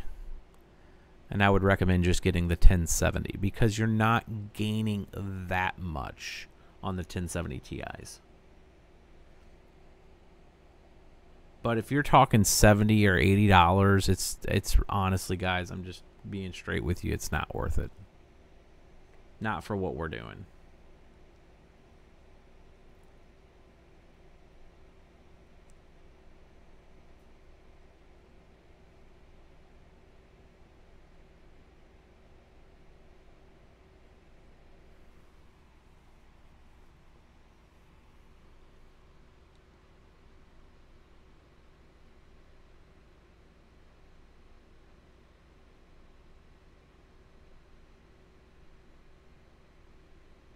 There's so many figures that I would say that come into play sometimes with mining rigs. So if you're planning to divest it after like 10, 12, 14 months, anytime you step up in hardware, you're gaining that additional less of a depreciation value. So like the 1070 Ti's are going to be easier to sell than the 1070s. I mean, people will still buy the 1070s 14 months from now.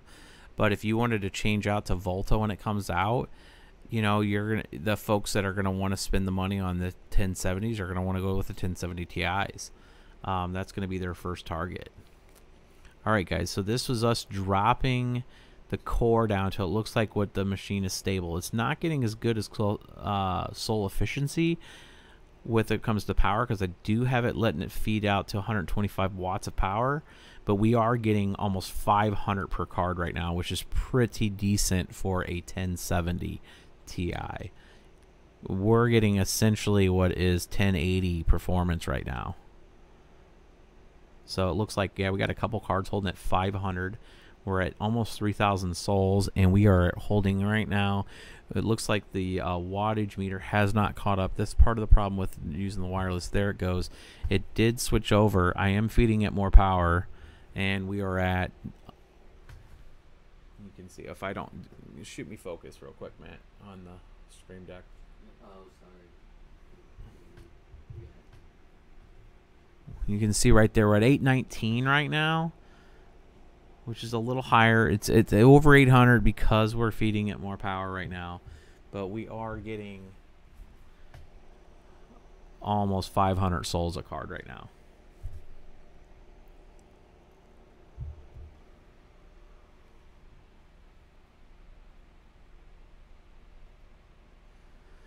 So guys, that's the straight talk. I think I'm going to wrap this up tonight. It's 2 hours 13 minutes. We got a lot of some timestamps to have made here because I was kind of all over the place.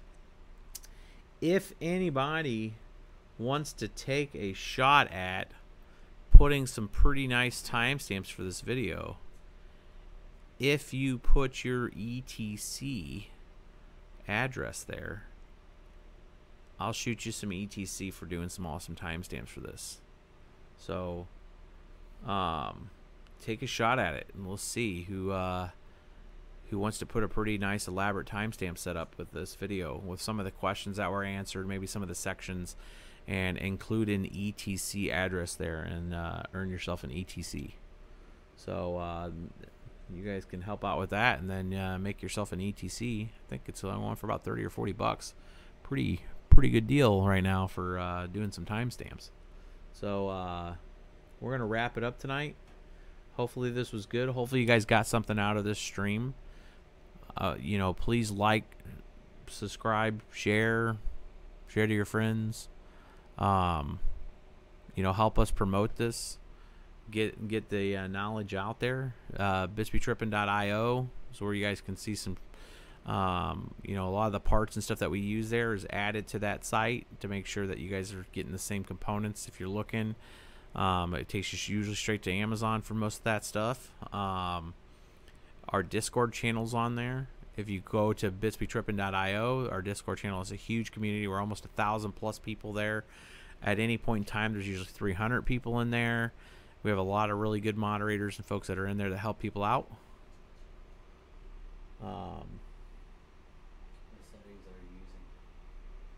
The settings that we're using right now tonight on this 1070 Ti from that last question that came in is a core of 200 and a memory speed of, let's see here, I'll get you exactly what we're using here. I'll tell you what, there's nothing like me just showing you guys this way. No, I'll go. Give me focus. Yeah. There's your settings, guys. 200 core, 1000 memory, 125 there.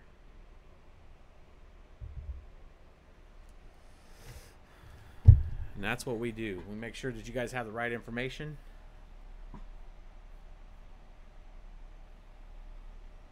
We'll catch you guys on the next one. We'll have a live stream sometime this week again. We're going to be doing the big live stream with the 10-card mining rack setup, and we'll get you guys dialed in. So stay tuned. We'll catch you on the next stream. And Merry Christmas.